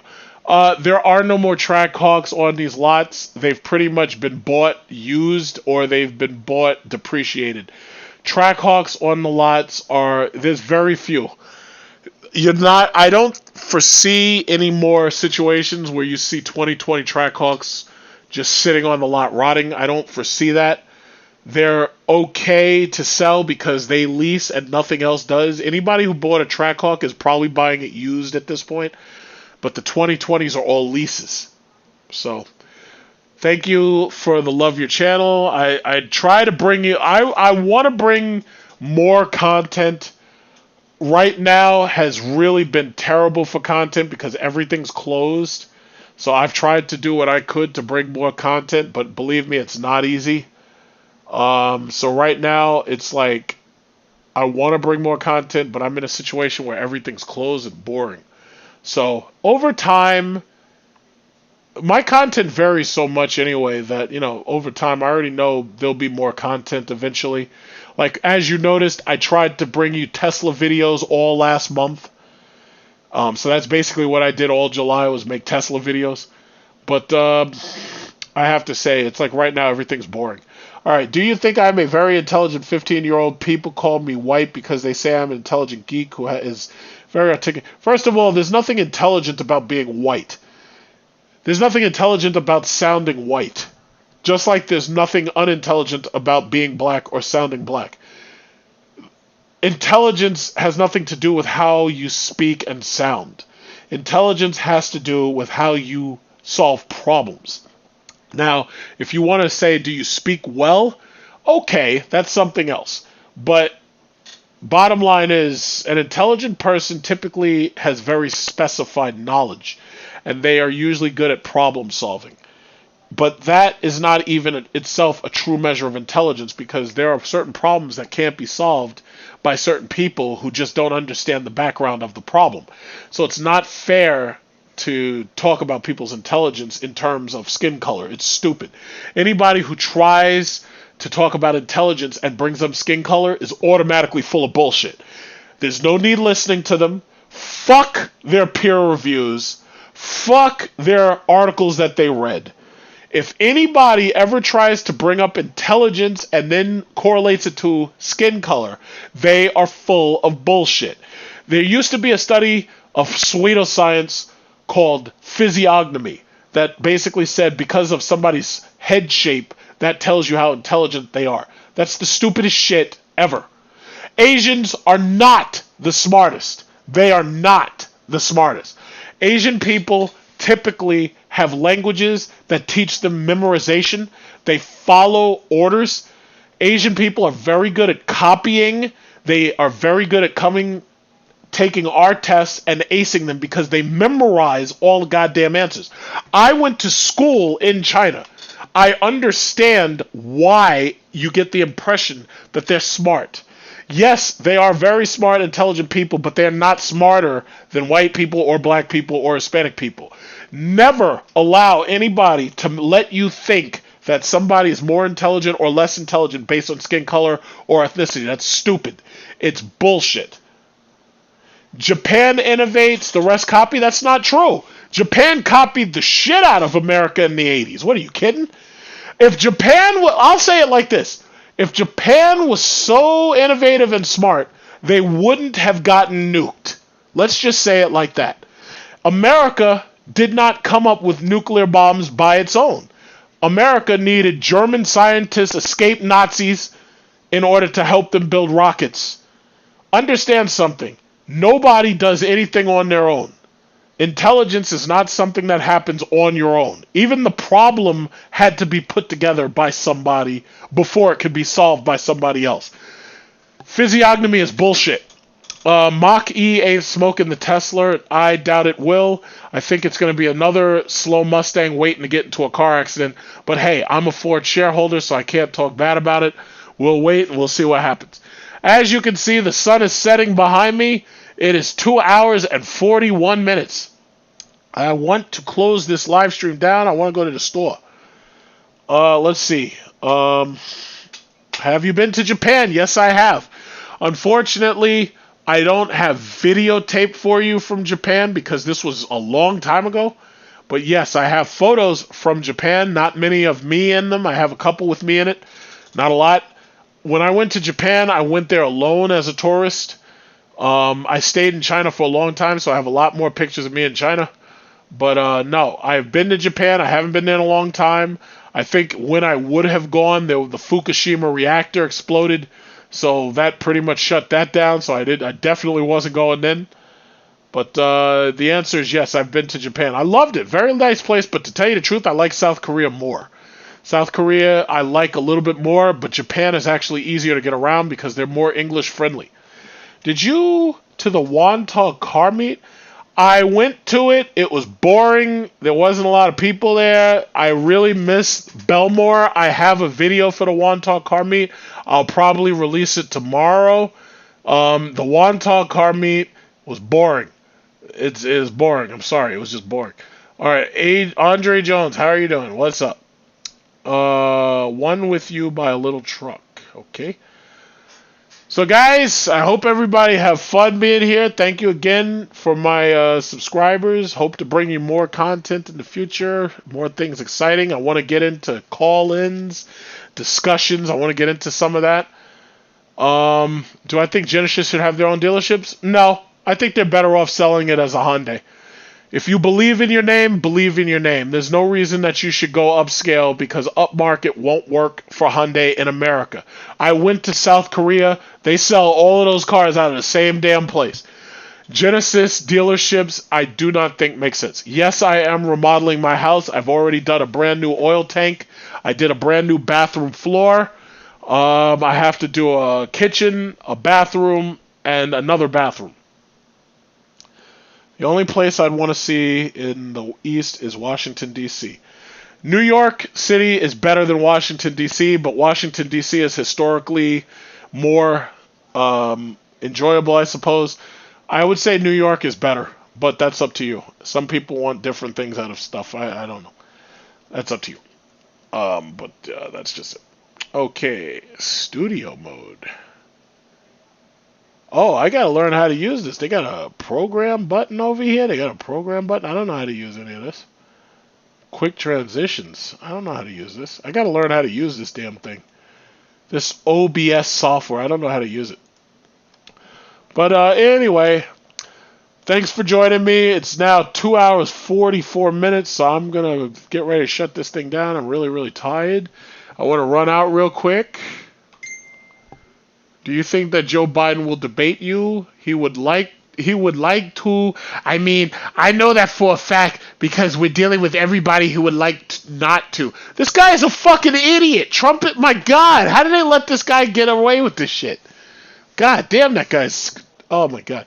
Whatever happened to the crazy purple grape Hellcat lady? Unfortunately, the purple Hellcat was wrecked. I would like to show you a photo of that. I don't know how to dig into my photos and to show it to you, but let's see. Maybe I can. I don't know how to do it. Yeah, her Hellcat, she was wrecked. Apparently, yeah, I have it right here. Apparently, somebody hit her because they were sleeping at the wheel or something, and they hit her. And they wrecked her Hellcat, if you could see that. They wrecked her. I called her the girl with the plum crazy Hellcat. They wrecked her. They hit her and she got totaled. Hellcats, in my opinion, are accidents waiting to happen.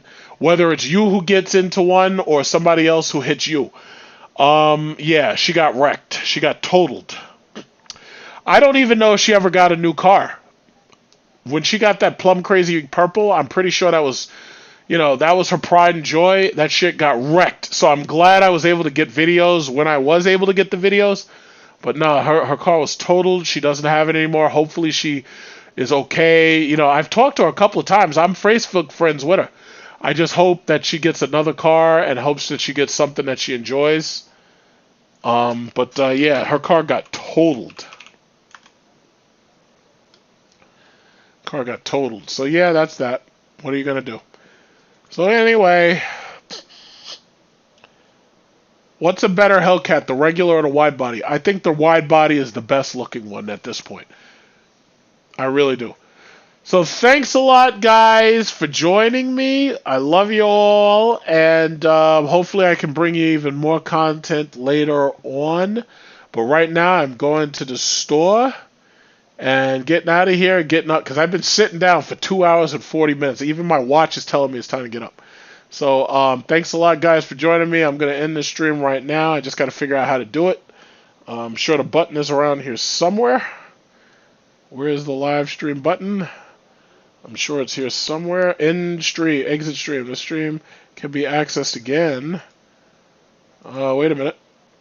Wait a minute. How do you do it? How do you do it? I gotta figure out how to shut this thing down. I don't know how to shut it down. Okay, I'm gonna shut off OBS first.